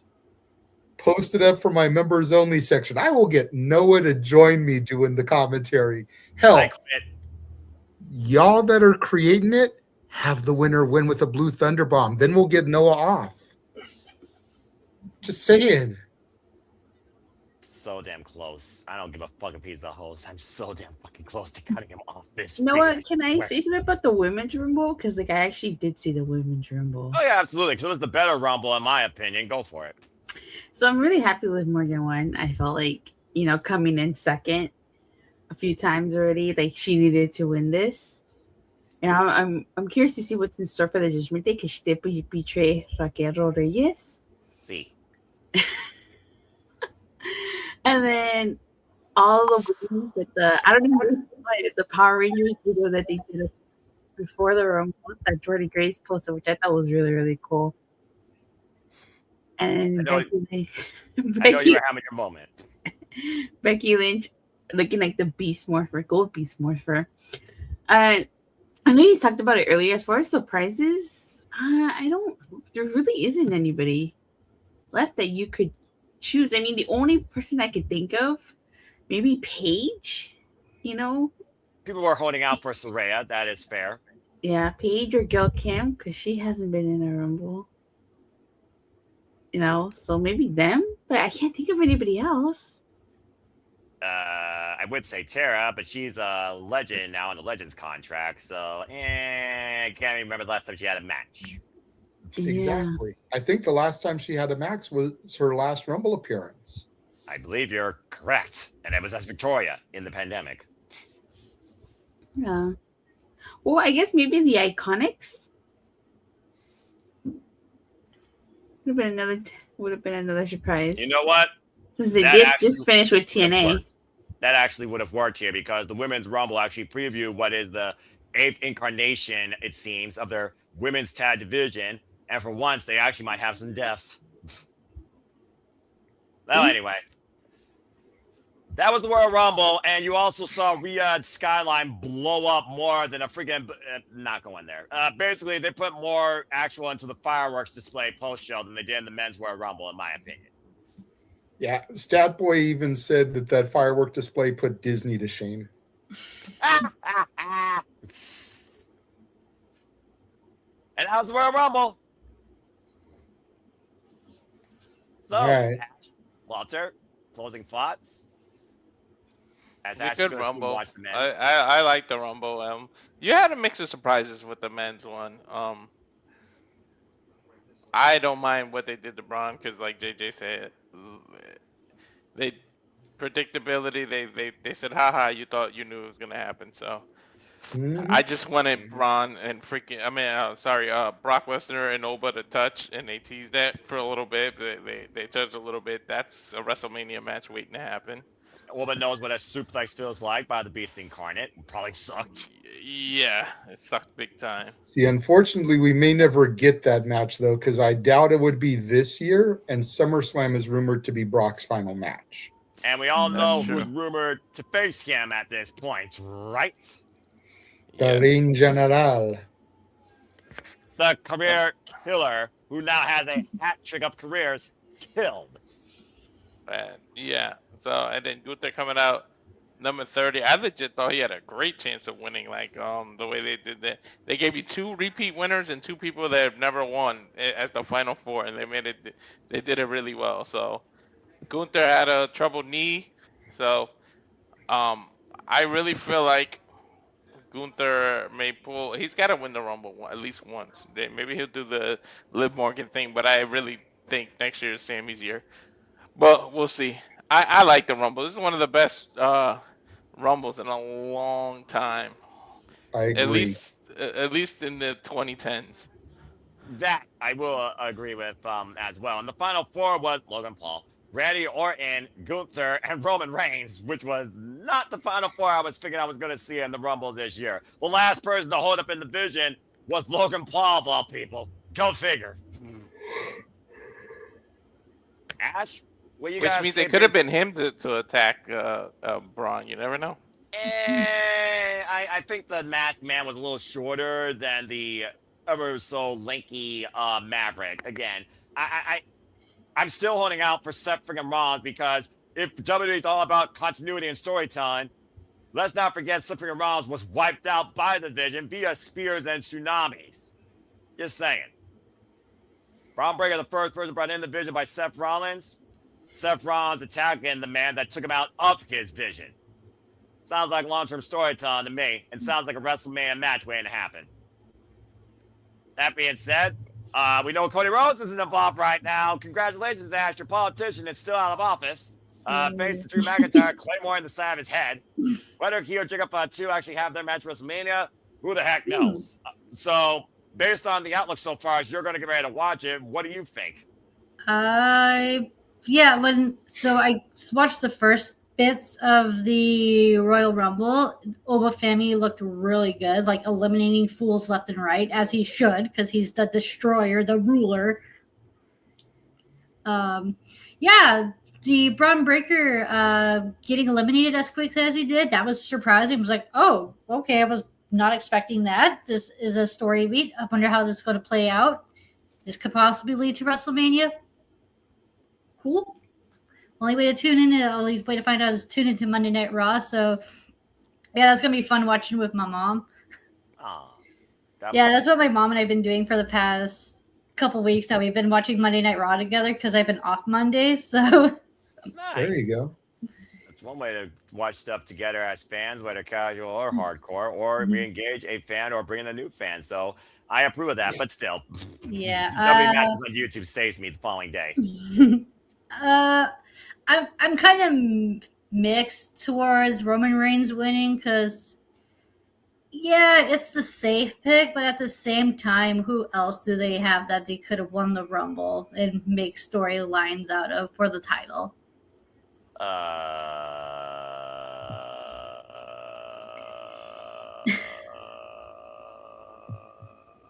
Not named Sami Zayn. I got nothing. Yeah. So that's the Rumble. Looking forward to see. Who did that? Yeah, it's gonna be fun seeing how this road to WrestleMania turns out. Like I said, I'm just gonna say this in conclusion. Road to WrestleMania needed to bring interest to me to engage in it from the jump. Royal Rumble actually did it. I'm waiting to see what happens, but I'm going to follow through with it. And again, we're in the ESPN era. Thinking of the PLE so far, Regisalusa, Crown Jewel, Survivor Series War Games, Royal Rumble.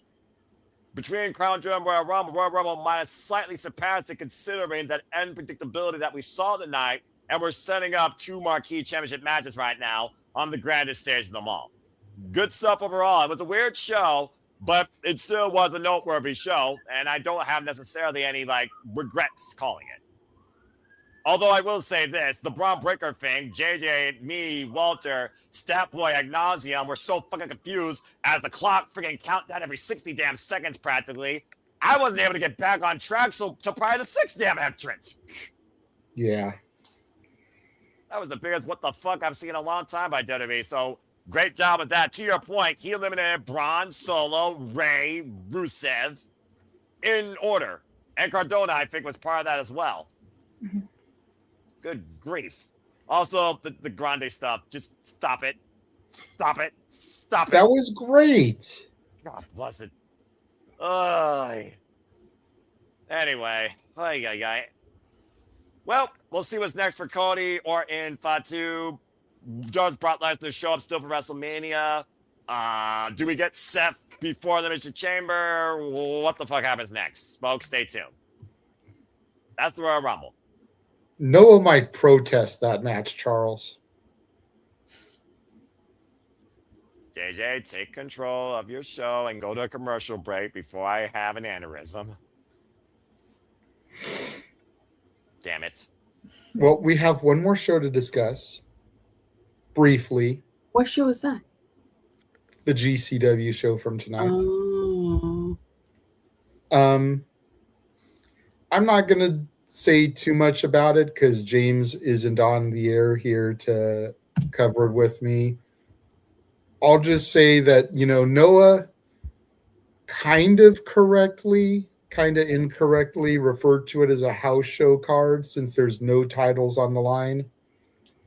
The main event did hold some serious title implications. At least James and I feel that it did.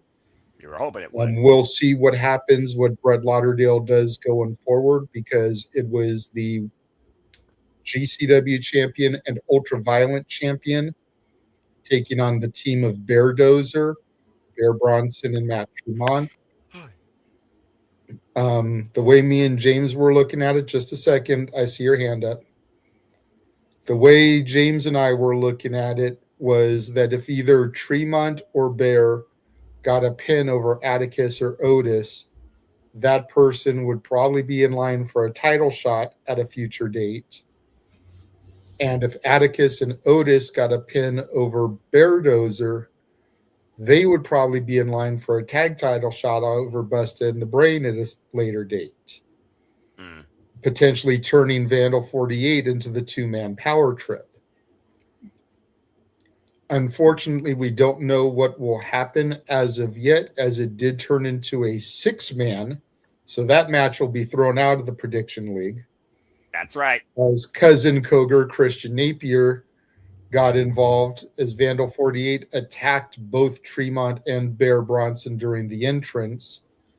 And then Slade came out to help even the odds. So it turned into a 6-man, but we did have that team get the W as Bear Bronson pinned Christian Napier. So I think that was a smart decision. You protected and kept your 2 champions strong while still giving Bear a much-needed W as he goes into his title opportunity against Atticus tomorrow at the Superpower Slam, which Ryan, James, and Hannibal will be covering, the Wrestling with Tism team, as that show is a fundraiser to support the neurodivergent community. Respect. But it'll be interesting to see where things go from there. Otherwise, it was a solid show, but it also was if you had missed it, you didn't miss much show. Nick, I did see your hand up. What's up, bro? Hi, guys. Hi, Nick. How are you guys? Everybody good? I'll be good in 2 minutes and 20 seconds. When I bid you all fine, I do. Continue. I'm good missed too. all y'all. I missed y'all. Okay, quickly. Just because I came here at the end of the Royal Rumble talk. I thought the show was boring as shit, but that's not here nor there. Which show are you talking about? The Royal Rumble. I watched it. You thought it was boring as shit? Why? I don't know. I had nothing kind of interest me. Like the Royal. Okay, so I don't know. Again, can I preface this? Let's preface this by saying I am a AEW fan. So take my bias. The women's Royal.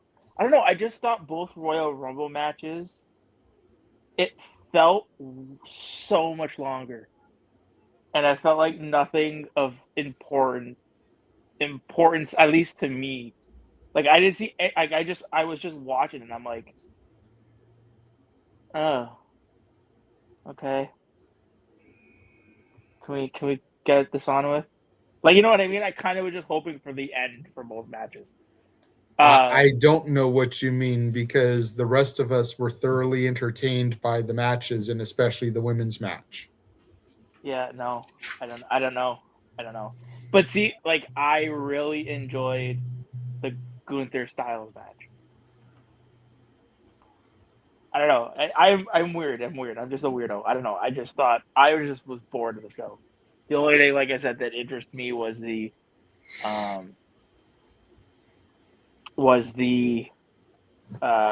Gunther match. But that's not here nor there. I wanted to ask you a question about the GCW show. One, I mean, I'm gonna ask you, was there any bleeding assholes? No. Okay. And two, is this a card that you would recommend somebody going back and watching? If you're an avid GCW fan, yes. If you're a casual fan, probably not. Bye, Noah. You just wasted the last few minutes we had with Noah.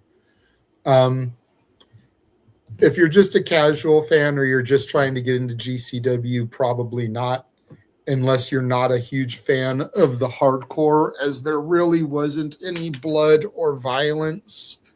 Okay. So if you want a tamer GCW show, which, considering you asked about bleeding assholes, I'm assuming you don't. But if you want a tamer show, yeah, I would say this is the show for you to get started on GCW. Well, that's but good to know. It was a solid show. Yeah. I probably would have gone back and watched it, but I consume all things GCW. Yeah. But, you know, some weeks, if I don't watch Raw, I don't necessarily run it back and consume it. If I went back and I rewatched this, I probably would have felt like, you know, I didn't really have to watch that show. Yeah. Because, so the reason why I asked that question is because I don't know if anybody was watching our coverage of HOG, you know, while we were predicting the show. It was tough to kind of predict because, you know, it seems like with HOG, you have to watch the HOG show before to kind of get a grasp. So for example, we were talking about 5150 versus main event. Mm-hmm. And we were saying, so Ryan asked the question because James made a point that, you know, main event were, you know, they were showing us, they were teasing a split, right? So Ryan asked, you know, is that like, when did this happen? So my thing is, you know, with this show, if you didn't watch this show, should you go back and watch this show before the next GCW show, or are you good to skip this and, you know, when the next show comes, the next show comes? The difference between GCW and HOG is that GCW shows video packages in between every match. Yeah. Usually with highlights from the last show that pertain to the match that's about to happen. Yeah. HOG doesn't do that. Yeah. So you can miss a GCW show, and before Effie's match at the next show, they'll probably show you highlights of Effie's match from here. Yeah. So you can get caught up on the story that's being told. All right. There you go. You know? Yeah. That's the way a wrestling company should be. Mm-hmm. You know? Since you made the comment about finding the Rumble boring because you're an AEW guy, that's one of the things I don't like about AEW. Yeah. Is that they don't always do that to you. Sometimes they do, but they don't always. Yeah. So if you missed Collision, something could happen on Collision that they don't highlight on Dynamite before the match on Dynamite that featured the guy that was on Collision. Yeah, it's weird how they do that sometimes. So, you know. Yeah. But it was a decent show. I would say at the very least you would want to run it back and watch. I believe it was the last two matches, was the Effie versus Charles Mason match and then the Vandal 48 Tremont Beardozer match. If you miss everything else, you're good. Busta in the Brain wasn't on that show. The rest of the matches were good, but not anything that you really had to see. But the Effie match would definitely feed into Effie's downward spiral that is playing out on TV. And then watching Napier get pinned, it's clear that right now he's the weak link in Vandal 48. But how are they going to handle that moving forward? You know, so I would make sure I at least watch those two matches. Cool. That said, before Noah departed, he did mention running the trailer. So I am going to do that. Then we will come back. We'll talk about Tomasso Ciampa. We'll talk about Ava. And I did see a super chat from Emmanuel come through. We will discuss that when we return from this commercial. And now for a taste of things to come.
You're muted, Walter.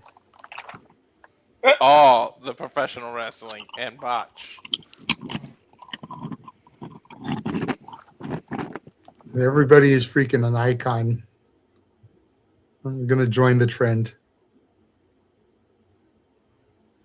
Oh, hey, James is back. Yay. Hi, James. Hi, I just arrived back. I assume you guys just finished talking about the Rumble after the ad just been done. Actually, we finished talking about GCW. Oh, fuck. Yeah, sorry. I enjoyed GC Dub. It was fun.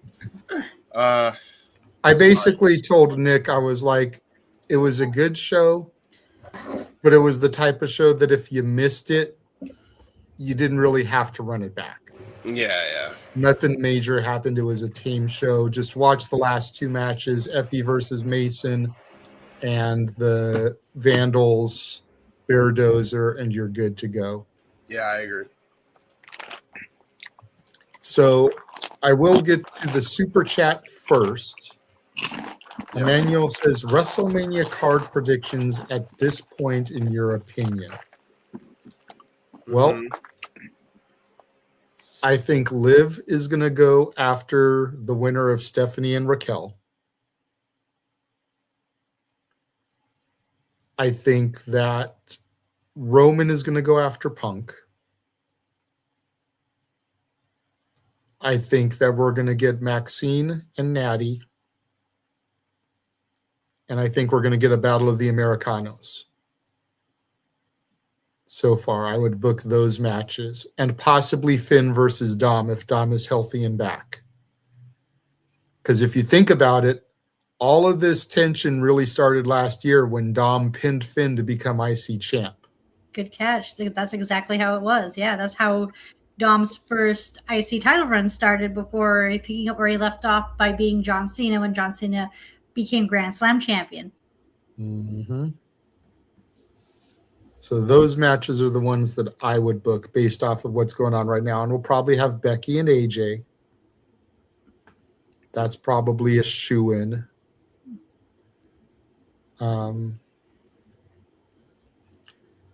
I don't know. Like there's a few other things cooking around that are possibles, but nothing that seems pretty cut and dry yet. I think a lot of the thing with Liv is if they're going to keep her as a baby face or if they're going to keep her as a heel, if they're going to turn her baby face. Because if they're keeping her as a heel, then I could see her versus Stephanie Vaquer. If they're going to turn her baby face, I could see her versus Jade or her versus Raquel. But I don't see her versus Jade if she's going to be a heel. Because Jade is a heel right now. So by default, she'd end up becoming the babyface in the match. But wouldn't they already be doing a heel versus heel match in I know it's not in the same card, but it seems like with Natty being eliminated by Becky, that's a heel versus heel match. So do you think they would have a problem doing a heel versus heel match? Natty isn't a heel, though. I don't think. At least not full on, because so many people respect Natty. You know, the Natty subject is tricky because even though she beat the shit out of Maxine, so by that logic, she's a heel, people have been wanting the side of Natty for so long that she's kind of getting cheered as a result. So it's a very tricky line they're walking with her here. They need to define what she is.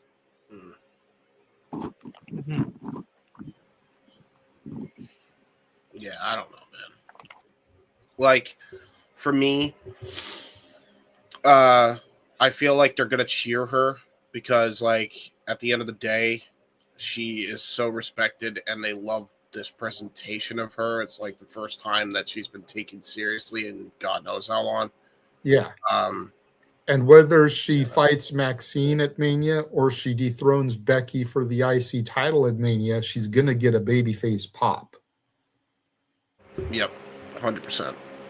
I agree. Because Natty hasn't had her Mania moment yet, really. Yeah.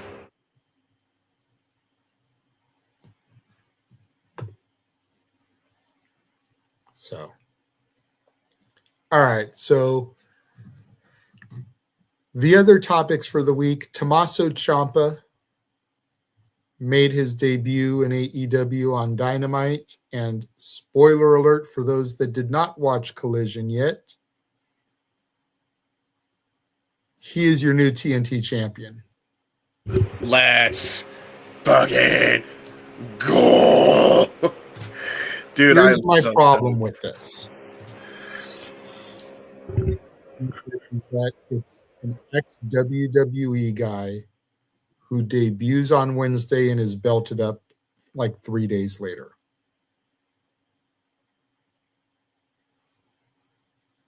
I'm not saying Ciampa doesn't deserve a championship, but when you think about how long a guy like Fletcher fought to become champion,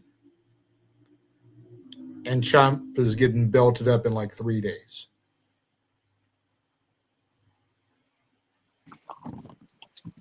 I think it's a bit of a bad look.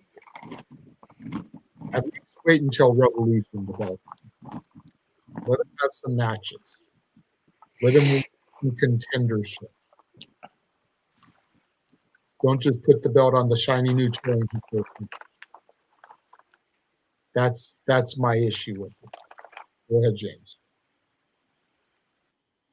My counterpoint to that and this has been the truth of the TNT title with, yes, the exception of Fletcher. Most of the TNT champions have been because of these open challenges. It is very much a television title, and anything that can happen will happen, and it makes the TNT title feel different from the other titles that they have on the roster. I feel you, but it's also not like Briscoe didn't have time to prepare for this. No. If he was standing in the ring, hey, open challenge, whoever wants to step up, step up. Ciampa came out and they had the match right then and there. I could get it. I still wouldn't be happy, but I could get it. But Ciampa said on Wednesday he was coming for the title. He was going to fight him. So Briscoe had time to prepare, study tape, do research. That doesn't make sense to me. And I see Walter with his hand up. Then we can go back to you if you have counterpoint, because I did see Walter's private message as well. Go ahead, Walter. Yeah. The other thing I want to say about that is you got to think about this when you do that, when you sign somebody and give them a title. What are you saying to the existing roster now that you weren't good enough to book as this champion, that I had to go to the outside, get a different person from a different company, and for shock value I gave him the title? What about everybody who's been sitting there? What about like a Jay Lethal who's been in the roster since how many years, and God forsake, you could barely give him anything? You could have gave him a TNT title run. What about, anybody that you brought in? You could have gave title shots. Instead, you immediately give somebody a title shot. Now, I understand rating grabs and things like that, but you're kind of insulting the roster that was already there by saying we had to go look outside to get 100%. You could have given that match to Jordan Oliver or Alec Price. You just signed them.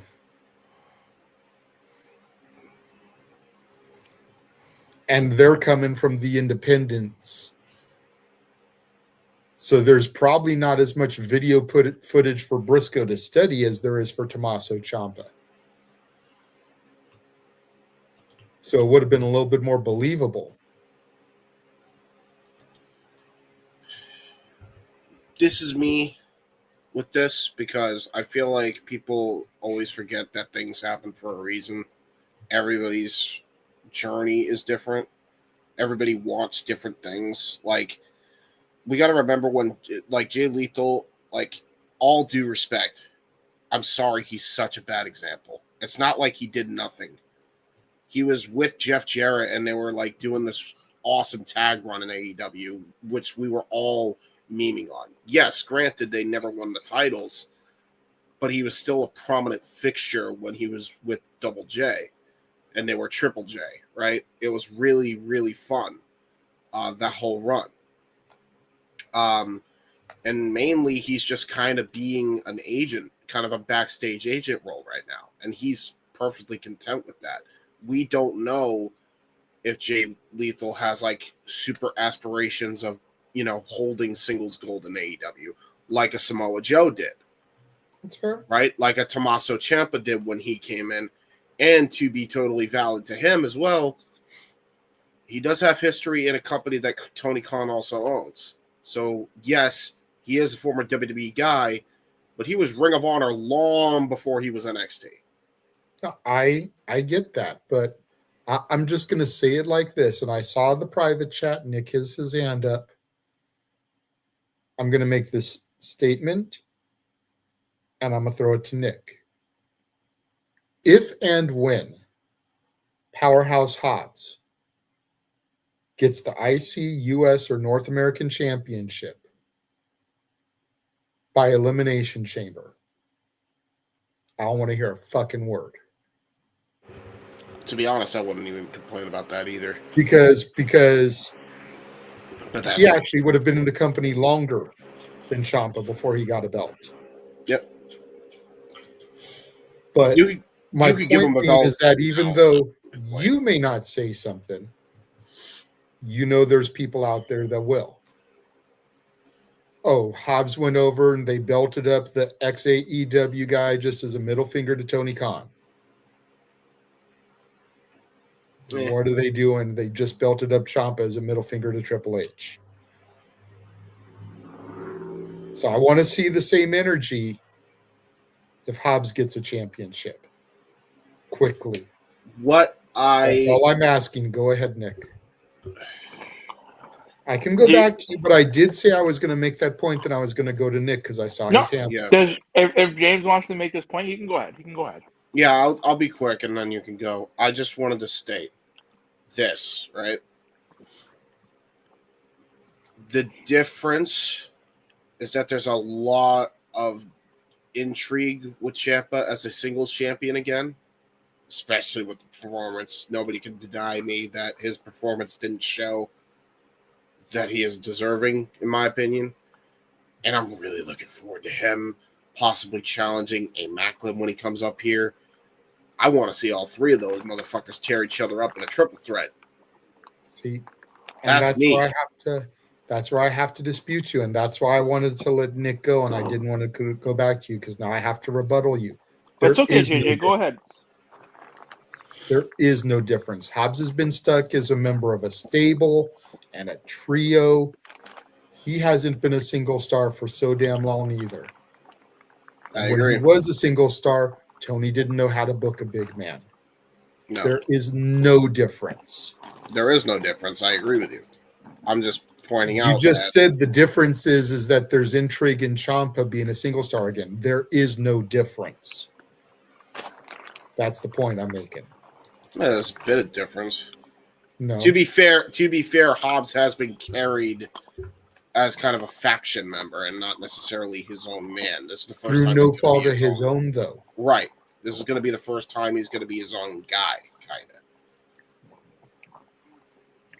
By the way, I'm always going to call him Powerhouse Hobbs. I will never use Royce Keys. Fuck that name. Anyway, I won't say that I'm never going to use Royce Keys. It just needs some time to grow on me. I get the reason for it. It's sentimental. It's been pointed out in the chat. I think Charles pointed out. Royce is his son's name, and Keys is his wife's mom's maiden name or something like that. All right. Well, so now it's a sentimental name. That's why I'm not going to be an asshole about it. But it's going to take some time to grow on me. Mm. You know, dude can't just show up and expect me to call him Royce Keys. I'm going to call him Powerhouse Hobbs for at least a few weeks, you know. It's what I'm used to calling him. Go ahead, Nick. As you chomp away on some chips or something, crunching in the microphone, bro. Starting to make me hungry. Canadian King of food. It's just some Lay's chips. Sorry, I promise not to do that again. Okay. I want to say Ciampa's. I'm going to start by saying Ciampa's. I mean, when he came out on Wednesday, I was like, wow. I really liked it. I thought it was really good. I think his presentation works. The whole psycho killer, even the way that they're presenting him, to me at least, it feels like he's being presented as a big deal with his entrance. That being said, I get your point, JJ, and I have to kind of I do agree. I agree with you. I wouldn't have booked this match this way because I do feel it's too early. I mean, he just got here. I don't think he needed this title right away. This makes me think that is there something wrong with Mark? Maybe is Mark hurt? Is that why they did this match? Or is there like some underlying issue that we don't know about that maybe Mark has to go away for a bit? Because I don't understand why you booked this match. Right? So like I agree with you. Like I don't think putting the title on him this soon was the right decision. I mean, shit, you've still got 3 Rascals that just debuted.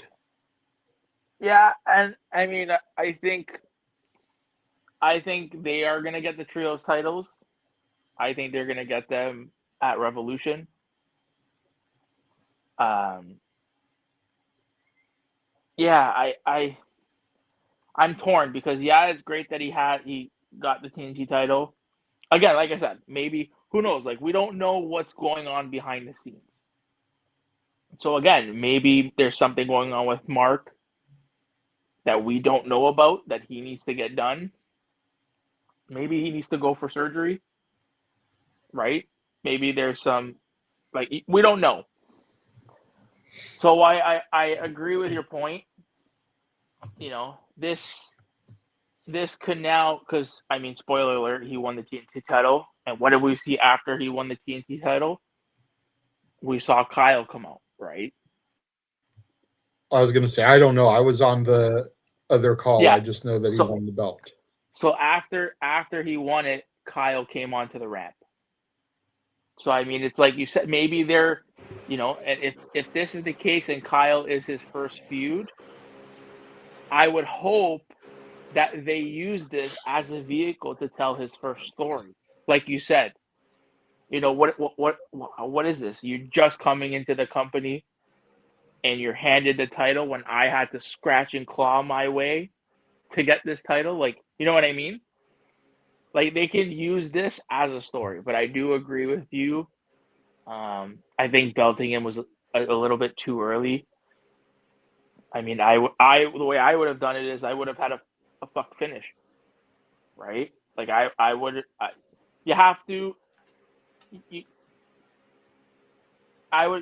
just done a fuck finish and have this match. Imagine this match at Revolution. Like See, that's what I'm saying. Like what was the rush that you had to do this match? Right? And this is what we've talked about before. Like, I get it and I understand where Noah comes from, where it's like, okay, if you want story and a soap opera, go watch WWE. But I feel like at the same time, you could have dragged this out for a couple weeks. You could have made it interesting. At least make it make sense. Right? Like I get it, the whole open challenge. It's fine, but I mean, you're telling me this was a better idea than, having something happen in that match, prolonging this match with the history that both of these guys have in Ring of Honor. You couldn't push this a couple more weeks to Revolution. Shit, even to Grand Slam Australia. You know what I mean? Like, I kind of wish it's stuff like this where it's like, I get it. You don't want to tell soap operas. We're all about the in-ring grabs. But fuck me, dude. Don't blow your load in one fucking night. Because now what? Them blowing their load on a TNT title is hardly,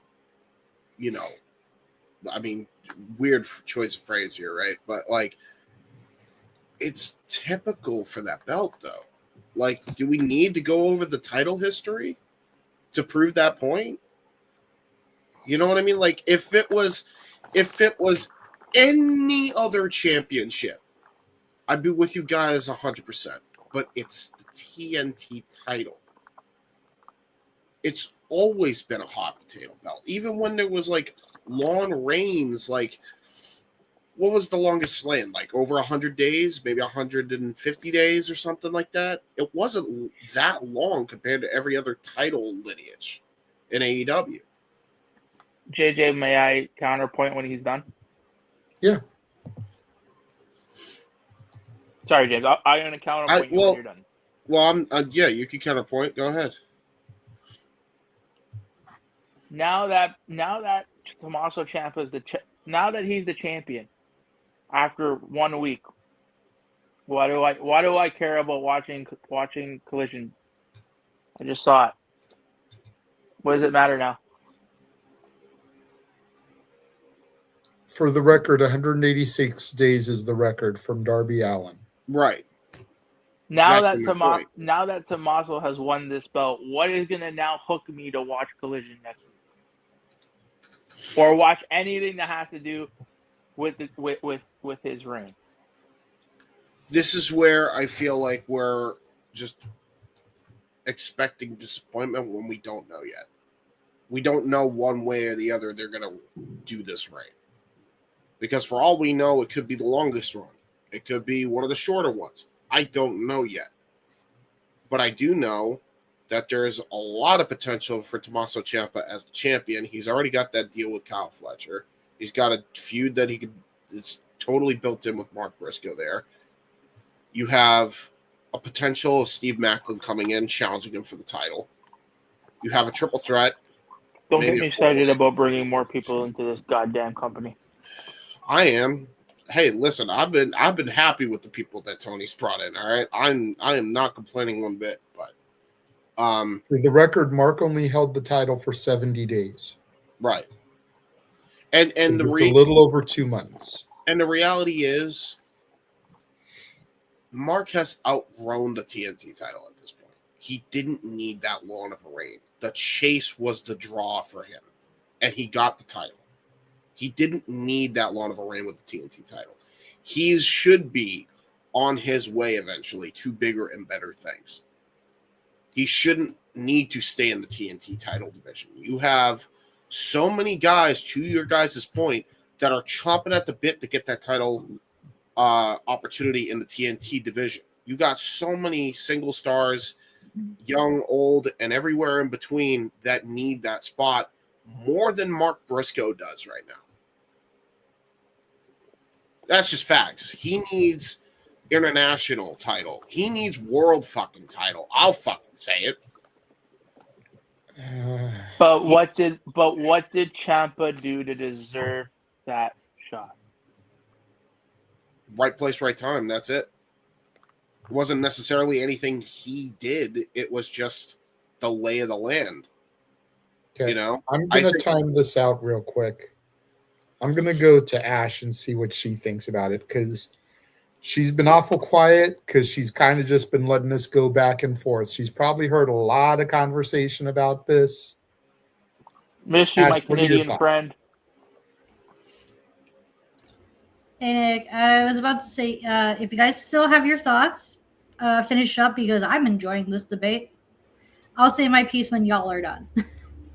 I just feel like we're going to start going in circles. So Yeah, that's probably. why I'm kind of cutting and going to you, because We are.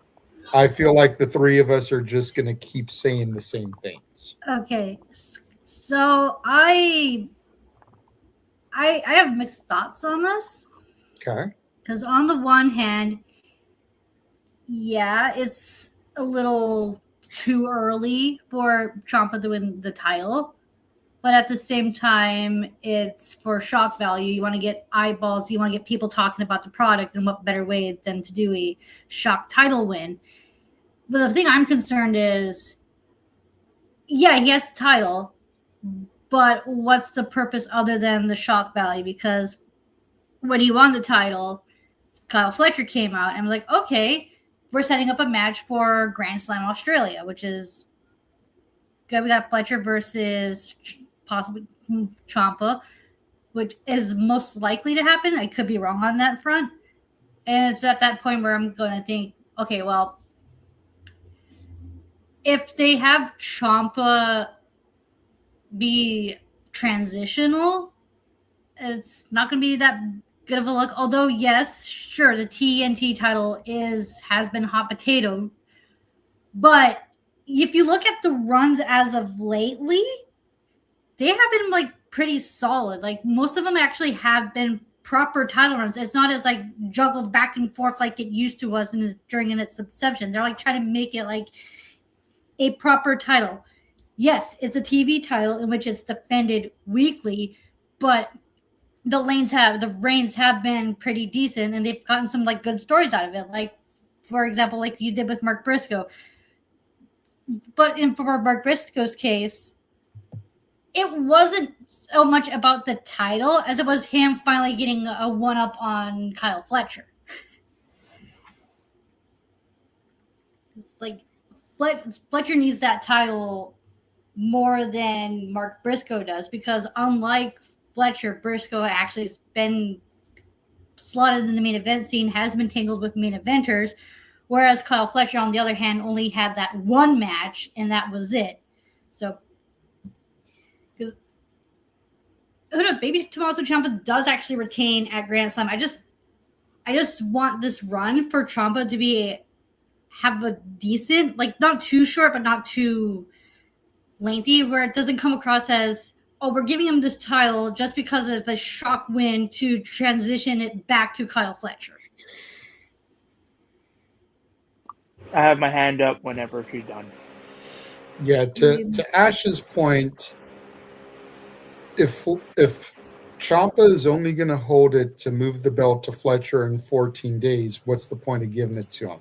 That all Why not just give Briscoe those 14 days on top of his 70 days? And just let Briscoe lose the belt to Fletcher. Go ahead, Nick. With this Tomasso Ciampa, and we have to think about this too, right? With this sets up, with this Tomasso Ciampa win, this means effectively the 7-match series between Mark Briscoe and Kyle Fletcher is done. I do not want to see them in the ring again together. Yep. There was no, if it goes to your guys' point, you knew we were teased that, between Mark Briscoe and Kyle Fletcher, we're at 3-3 now. Why couldn't Mark Briscoe drop the belt back to Kyle at Grand Slam Australia, and then maybe do a triple threat match at Revolution? You know what I mean? Like, why this title change or this shock title win is just what it is. It's for shock. It's not going to add any value, right? Like, this is what I was talking about, coming into this year. Like, go ahead, Jay. Go ahead. No. This is what me and you talked about on those shows back last year. It's like, have fun with it. Like, I don't know why he feels the need to do this. You know what I mean? Like, you could have. We're here to make, and I hate to say it, and I know, we're here about the in-ring grabs. AEW is all about the in-ring grabs. But what's hooking me week after week? Like, why am I coming back to watch this program? Especially now that you're bringing so many new roster members part of the equation. How many times have I come on this show? How many times have I went on Spaces and have preached this company, it needs a brand split, and it's getting that way every day. So again, I ask you, with this win now, what's going to get me, instead of dragging this out over a couple week span, that way it's getting me invested in watching Collision. What's the hook for watching Collision next week? There's absolutely no hook. The point that I was going to make when I stopped myself is there's a lot of people out there in the IWC that criticize Vince Russo for Shock TV booking. It's exactly what this was. So again, the people that criticize Russo are now hypocrites. Because this is exactly that. It was a Shock booking decision.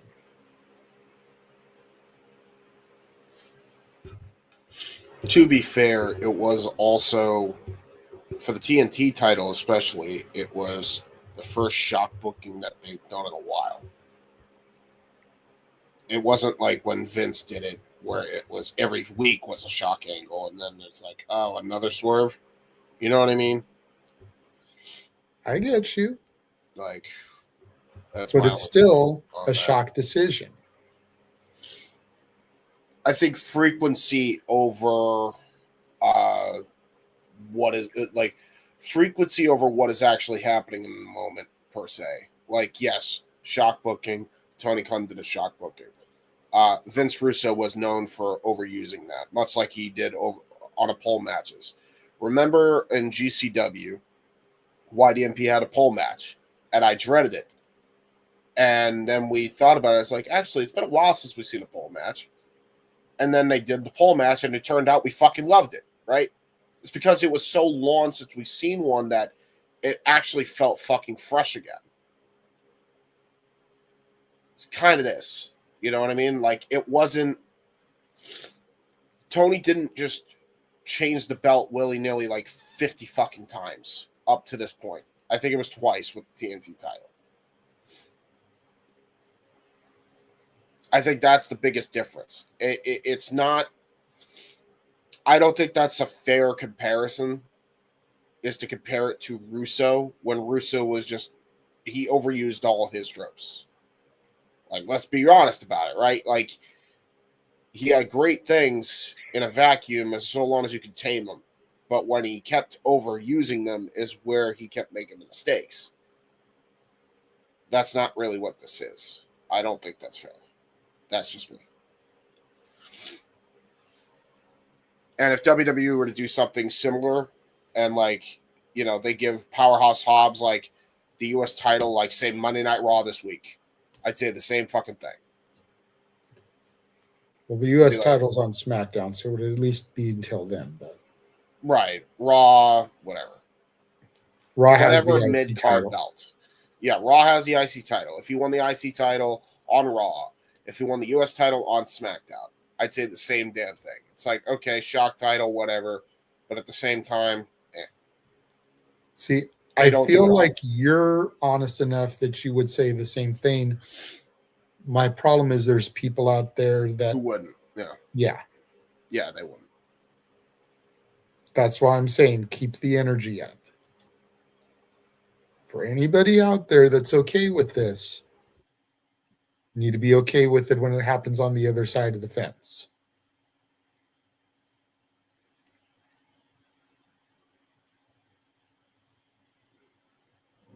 Moving on. Because I feel like we talked about that a lot longer than I thought we would. Ava Raine, NXT GM, contract expired this week. This past Tuesday was her final NXT appearance. She put it out there on social media that she decided not to re-sign when her contract came due. What do we think is next for the Rock's daughter? Personally, and I spoke with this with a couple of people, I think she's getting out of the wrestling business. I agree. She was... I do not want to disrespect any member of the Johnson family. Everybody knows how much I love The Rock. Ava was a god-awful wrestler. She was passable on the microphone as GM of NXT. I did not mind her there. I thought that was a good role for her. But she's not going to go to TNA. She's not going to go to AEW. I think she either starts a website like some of the other girls have done. Because if we're being honest, she's a gorgeous woman. Her face looks like her daddy's, but the rest of her body looks like her mama's. So she can start one of those sites, sustain her income, or I could see her getting into Hollywood. I could see her getting roles in her dad's pictures. Especially when you figure they own their own production company that her mom is in charge of. You know, I could see her getting into the family business that way. She will be well taken care of, whatever she decides to do. Maybe she just stayed in WWE long enough to stack up some cash, and she feels she doesn't have to work anymore with the money that she made. Yeah, probably. And she's got a good investment portfolio where she can earn interest and stuff on it, make some investments. But I wish Ava nothing but the best in whatever she decides to do, but I do not think she's going to go to any other wrestling company. Best we might get is an appearance in the Clusterfuck Battle Royal out of her. Probably. That's if that. That's why I said the best we might get. Yeah, I think you're right. I don't think she comes back to the wrestling industry. Best of luck to her. Maybe some convention appearances. You know, WrestleCon is going to be in Vegas. Maybe. That shit is fucking stacked. Definitely, Walter and I are definitely going to have to go there at least one day to try and see everybody. I'll tell you this. The overalls, when she was a part of the Schism, will forever be an iconic look because it made me completely break. You're NXT, JJ. I know. Hey, look, the Schism didn't. My NXT didn't always deliver the best stuff. Okay, but when they did deliver, they delivered top tier shit. They definitely missed a little bit. I'm not gonna lie. You know, Ava had to become a GM to get the Schism stank off her. The GYV went to AEW and then they became school coaches, and they're like, we like to do the wrestling school. Like they don't get used on TV all that much, but they seem to be okay with where they are. Joe Gacy's in the Wyatt Six. I kind of wish when the Schism died, the Righteous had come over and Joe Gacy and the Righteous could have been a thing, because I feel like he might have actually saved the Schism tree with that.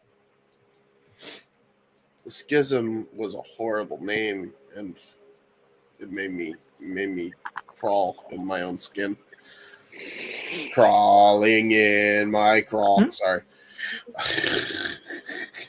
But does anybody have anything they want to say about Ava? I mean, I think she's young. It's like you guys said, like she can do anything she wants. You know, she's young enough. I think the thing, or you know, we should be asking ourselves too is, I know that you guys said, you know, that she doesn't need to be back in the business. But is it maybe, does she want to, right? Does she want to maybe get back in the ring and do in-ring stuff, right?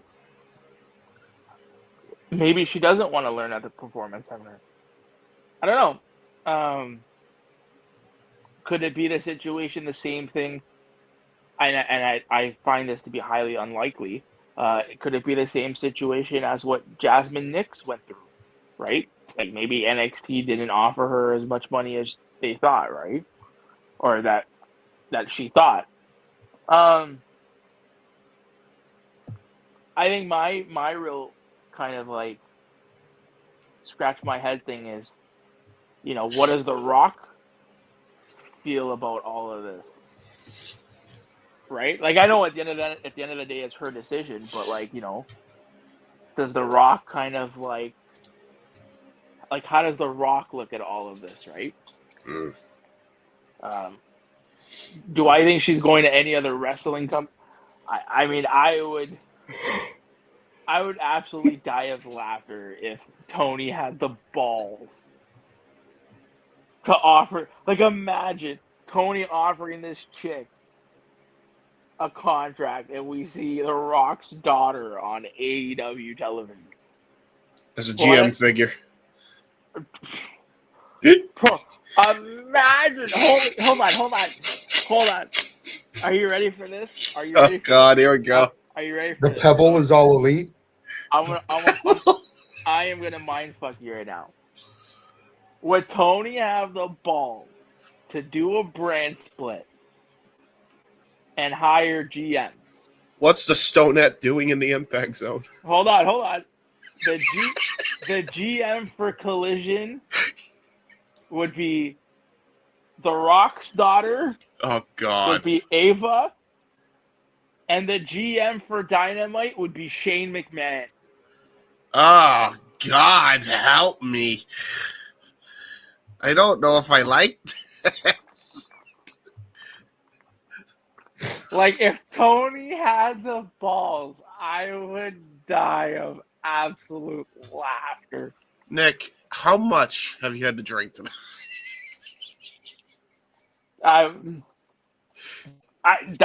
That would be petty TK at its finest.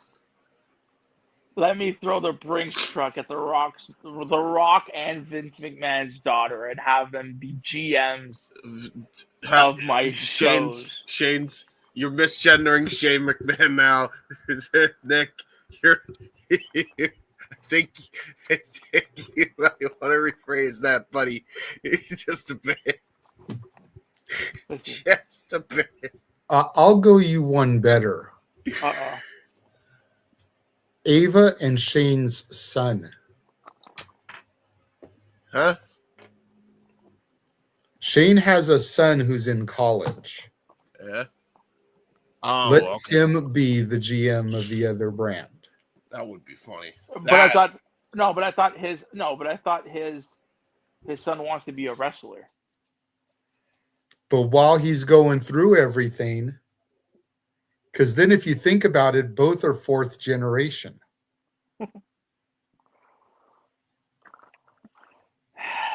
Vincent J, Vincent K, Shane's son.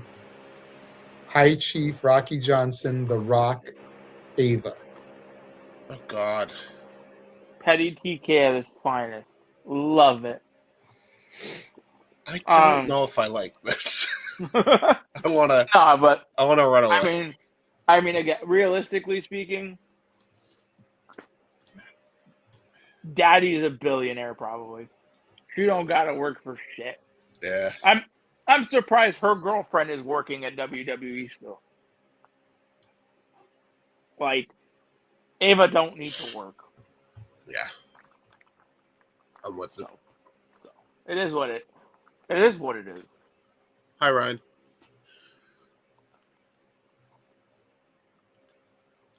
Anyway. That it? We haven't heard Ashton Dattila. Oh, yeah. Do you guys have anything to say about Ava Raine leaving? Well, Dattila rubs her eyes. You're right. I hear you. Go ahead, Dattila. Give me a second. I have to go. I'll be back. Dash, go. Okay. Go ahead, Ash.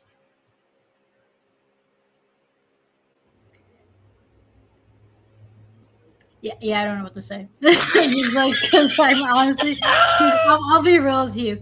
When I found out Ava is no longer with the company, my thought was, oh, she's not with the company. Okay, hope she does well, whatever she wants to do. That's pretty much it. That's it. I don't want to say that I don't care, but at the same time, I kind of don't really care what she does because I wasn't really all that invested into her as a character. But then again, I didn't really watch much of NXT, so yeah. Yeah, see, I feel like that's the way a lot of people feel about her, unfortunately. It's like she still had a job there. Okay. Type of thing. But for those of us tried and true who tuned in to the Rainbow Bride NXT, who watched the Black and Chrome NXT, who pledged allegiance to this NXT, that saw her on a weekly basis, we care a little bit more. But at the end of the day, her leaving isn't going to make a huge difference. I'm curious to see what they're going to do as far as the GM happens on NXT. Like, is it going to go back to Regal? Please. Because Regal's the one who basically gave her the position. When he first came back from AEW, he basically gave her the role and then disappeared for a while until his AEW contract was up. But so it's like, is Regal going to be back? Because he was the head of the Black and Gold NXT. Maybe the one that can save the new NXT is Regal. Are they going to put Robert Stone in there? Are they going to do Ariana Grace, considering her dad is the director of Authority in TNA? Will Ariana become the GM of NXT? Especially considering we're still doing this feud, this invasion, this battle between the two companies. And Ariana recently turned on her dad. Oh my God. What? I just had a thought. That's scary. God damn it, Nick. Okay, what if you're naming all these names, JJ, and a name just popped into my head? Okay. What if Sonya Deville's the new GM?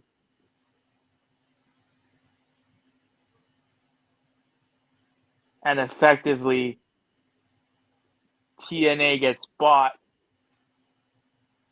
by WWE. You mean Daria Ray? Yes, sorry.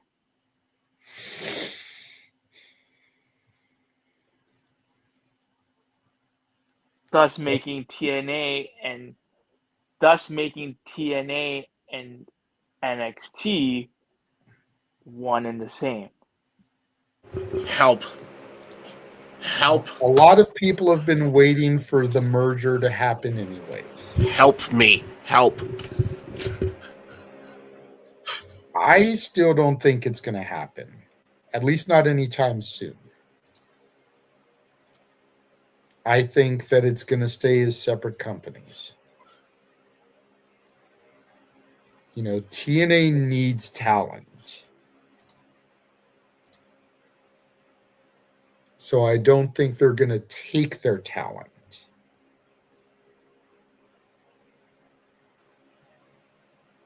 And Daria is supposed to be helping keep Santino in line because of Santino's personal feelings towards Dax ever since Ariana's turn.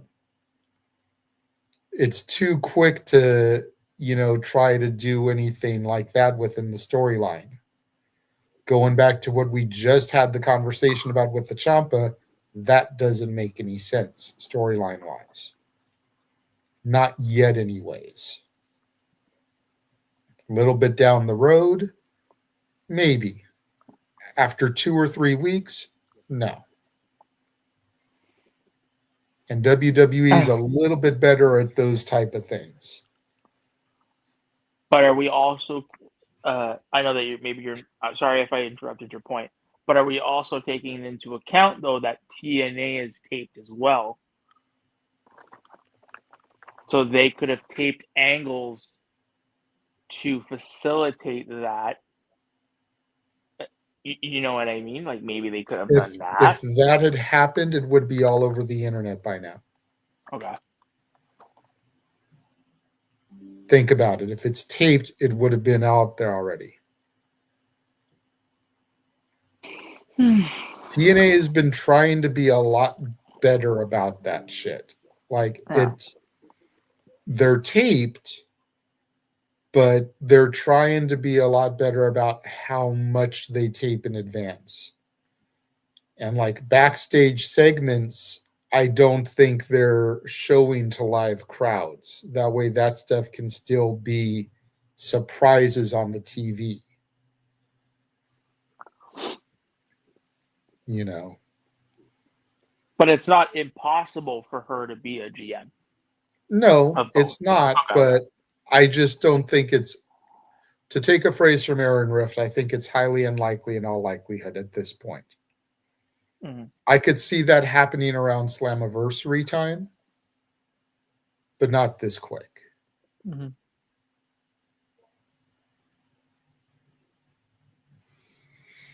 Datilla, I know you usually don't work Tuesdays. Do you have anything to say about Ava leaving the company? Why do you always have to say that? Everybody here knows I don't work Tuesdays. They don't need a reminder. Well, we had somebody pop in earlier who said this was their first time watching us. If they're still watching, they don't know you don't work Tuesdays. All right. Just saying. See, look, even Charles watches this all the time. Wait, she doesn't work Tuesday? She don't work Tuesday now. Whatchamacallit?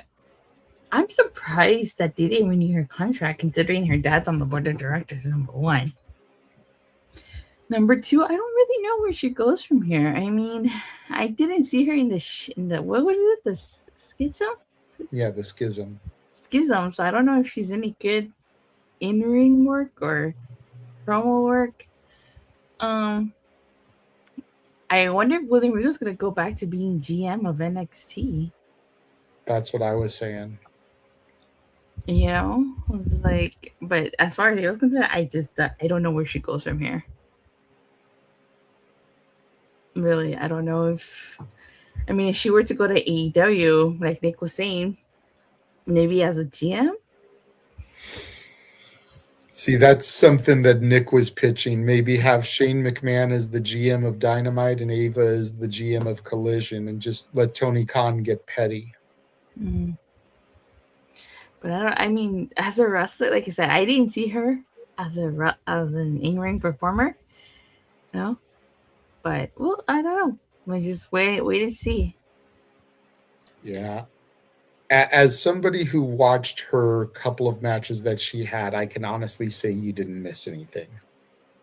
Okay. Nope. Probably the best match that she had, and I don't remember what year it was, but it was the match she had at Stand and Deliver. And it was the entire schism. So Gacy, the GYV, and her. And I think they took on Chase U. I think it was Andre Chase, Duke, Thea. And I don't remember if that's when Dragunov was like an honorary or not, but there was a fourth one there. Yeah. Well, of course that was her best match. It was a tag match. Yeah, so they could hide her weaknesses. Exactly. So that's why I say, like, that was the best she ever did, though. So it's like, that explains to you exactly why it was the best.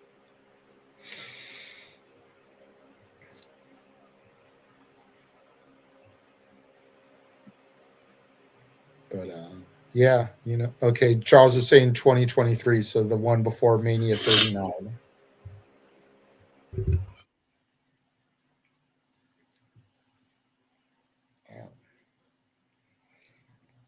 So that's it for that topic. That pretty much wraps everything up. We talked about the shows. We talked about Ciampa. We talked about Ava. We answered Emmanuel's super chat. That pretty much covers everything. We can go ahead. We can start doing our plugs. We can get out of here. I know I James. didn't get a chance to say anything on Ciampa. I Oh. heard he's the new TNT champion, right? Yes. Good He for debuted him. on Wednesday, won the title tonight. Yeah, good for him. You know, I feel like he was kind of stagnant in the WWE, so I'm hoping this leads to something big for Ciampa. But I also now if Ryan were here, we'd be parting your sock, huh? Yeah, probably. But now I also wonder if this was just strategic on Tony's part because you put the belt on Ciampa. I don't know when Gargano and Candice LeRae's contract expires, but put the belt on him. Maybe it'll entice Gargano and Candice LeRae to go to AEW. I wouldn't be sad if Candice left WWE. We know, JJ. We're aware. You gotta let shit go, man. It was years ago. No, it was personal, James. I know. The fact that there's a possibility of us getting Macklin, coupled with who knows what other dual contracts come about, and where some of the New Japan contracts come up, and where they go. I'm gonna say it till I'm blue in the face. I really hope that Tony is really, really considering a hard brand split. I am too. Because it's starting. I mean, I'm probably the lonely AEW fan on this mountain, but it's starting to get a little bit for me at least, too much. That all of these people are coming in, and yeah. So Ryan, Nick, Ryan. I'm tired. I saw the Ryan thing here from the Ryan talking, so I thought of that. Yeah. Nick, if you go to my channel, there's a video that I did, a live stream actually, that was called Inside the Mind of the Renegade. And I talked about that very thing probably a little less than a year ago. So you're definitely not the only one. I've been saying it for a minute too. And it's probably a good 45-minute, almost an hour video where I go through things about AEW that I would change. And that's one of the big things that I discuss. So I would definitely search that out and listen to my thoughts and see what you think about it. Yeah. So Charles in the chat, it's not just Nick, because I talked about it almost a year ago. I think it just, at this point, it makes too much sense. Mm-hmm. And it made sense then when I discussed it too. Yeah.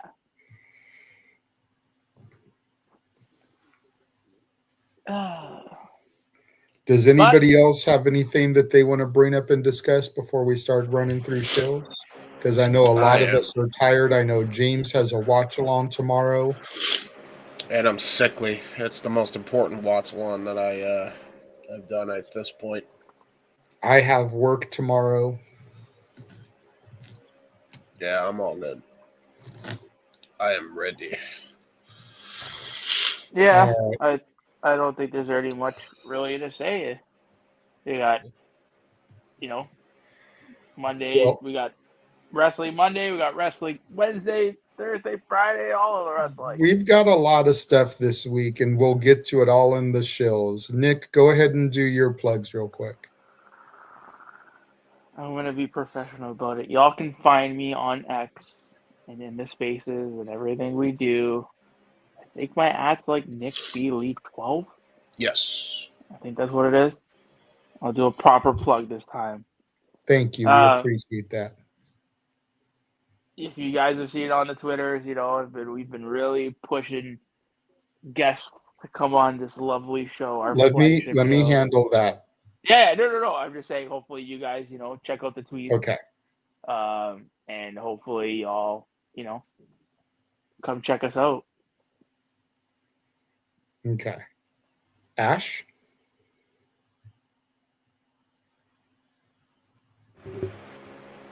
You're muted. I didn't realize I was muted. Okay. Oops. Sorry. Yeah, you can find me on X, the app formerly known as Twitter, at ShadowBadAsh, and you can subscribe to my YouTube channel, Batty for Wrestling. Don't be a dickhead. There it is. James.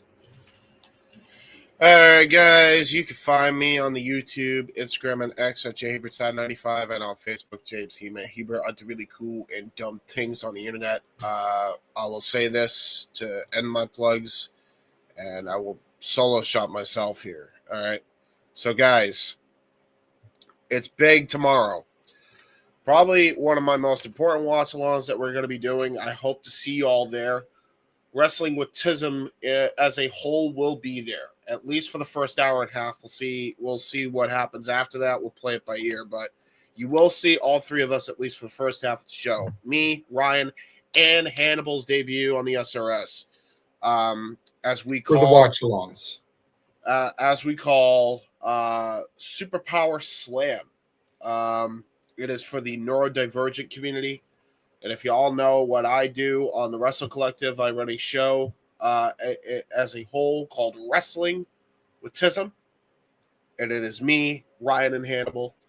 And we pride ourselves in making a safe space for people who have special needs, neurodivergencies of all kinds. We like to have a safe space for them to talk, shoot the shit on pro wrestling throughout the week, or other assortment of topics throughout the week. So this is super important to us. Be on the lookout tomorrow. It's going to be 6:30 p.m. EST is when it starts, and I hope to see you all there. I hope to see everybody that's here in the comments. I hope to see you all there in the comments as well. I'd love to see familiar faces there.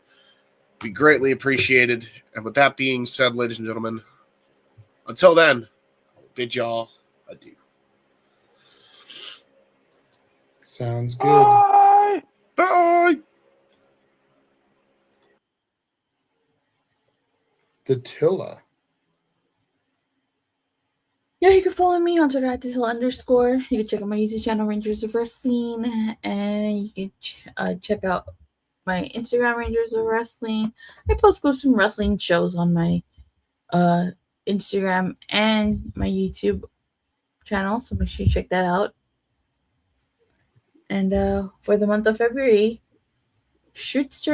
I'm going to try to start doing a watch along of Power Rangers Time Force, since we have 25 years of Time Force.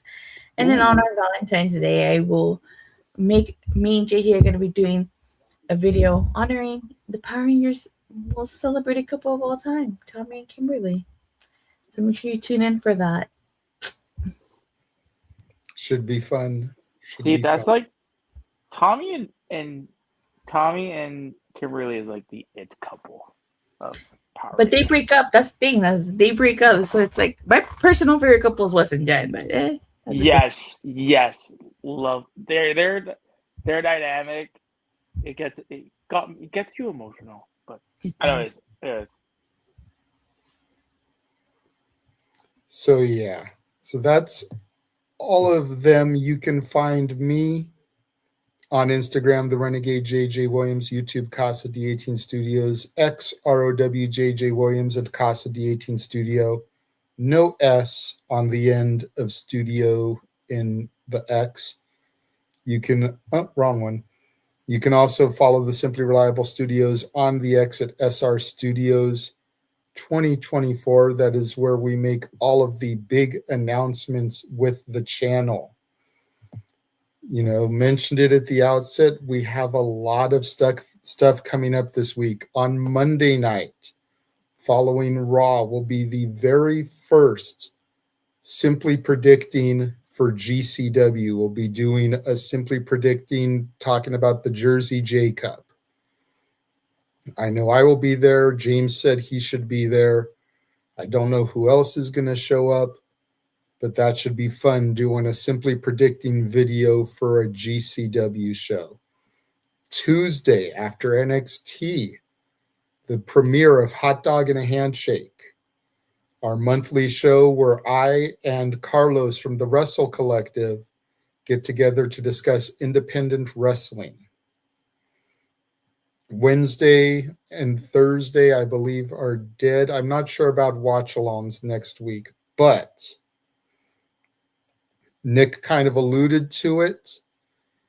And again, follow SR Studios 2024 for all of our big announcements. As this week, we announced 3 guests that we will be having on future Shenanigans installments. Coming up next weekend, Rachel Lay will be joining us, talking about her wrestling journey, Podermania, excuse me. Then on February 28th, Heather Lynn, the Podermania ring announcer, will be joining us. And then the one that I know Nick is the most excited about is he kind of got the pot stirring on this. March 7th, the witchy woman herself, Kaya McKenna, will be joining us. Oh man, you don't know how big I'm smiling. All Podermania talents, all announced this week. I have slid into some other DMs trying to get things arranged. Just waiting on replies. If I don't even see that the message has been read here in the next couple of days, I'm going to hit up Ed, who we had on earlier this month, see if he can kind of help nudge some of them along. Like, hey, read your messages. Get back to these guys. They're good people. Yeah. And hopefully we can get some of the other Podermania talent that's going to be on the show. Izzy Moreno is going to be on the show. I'd love to get everybody's favorite BFF. Brittany Brooks is going to be on the show. I'd love to get her, the center of everything. Not just talk about her journey, her everything, but having to be the rock for Chris Bay after his accident, because that is his significant other. You've got Nixie XS, who's going to be on that show. Of violence. I've tried to reach out to her. Shotzi Blackheart is going to be on that show. The Ballsy Badass.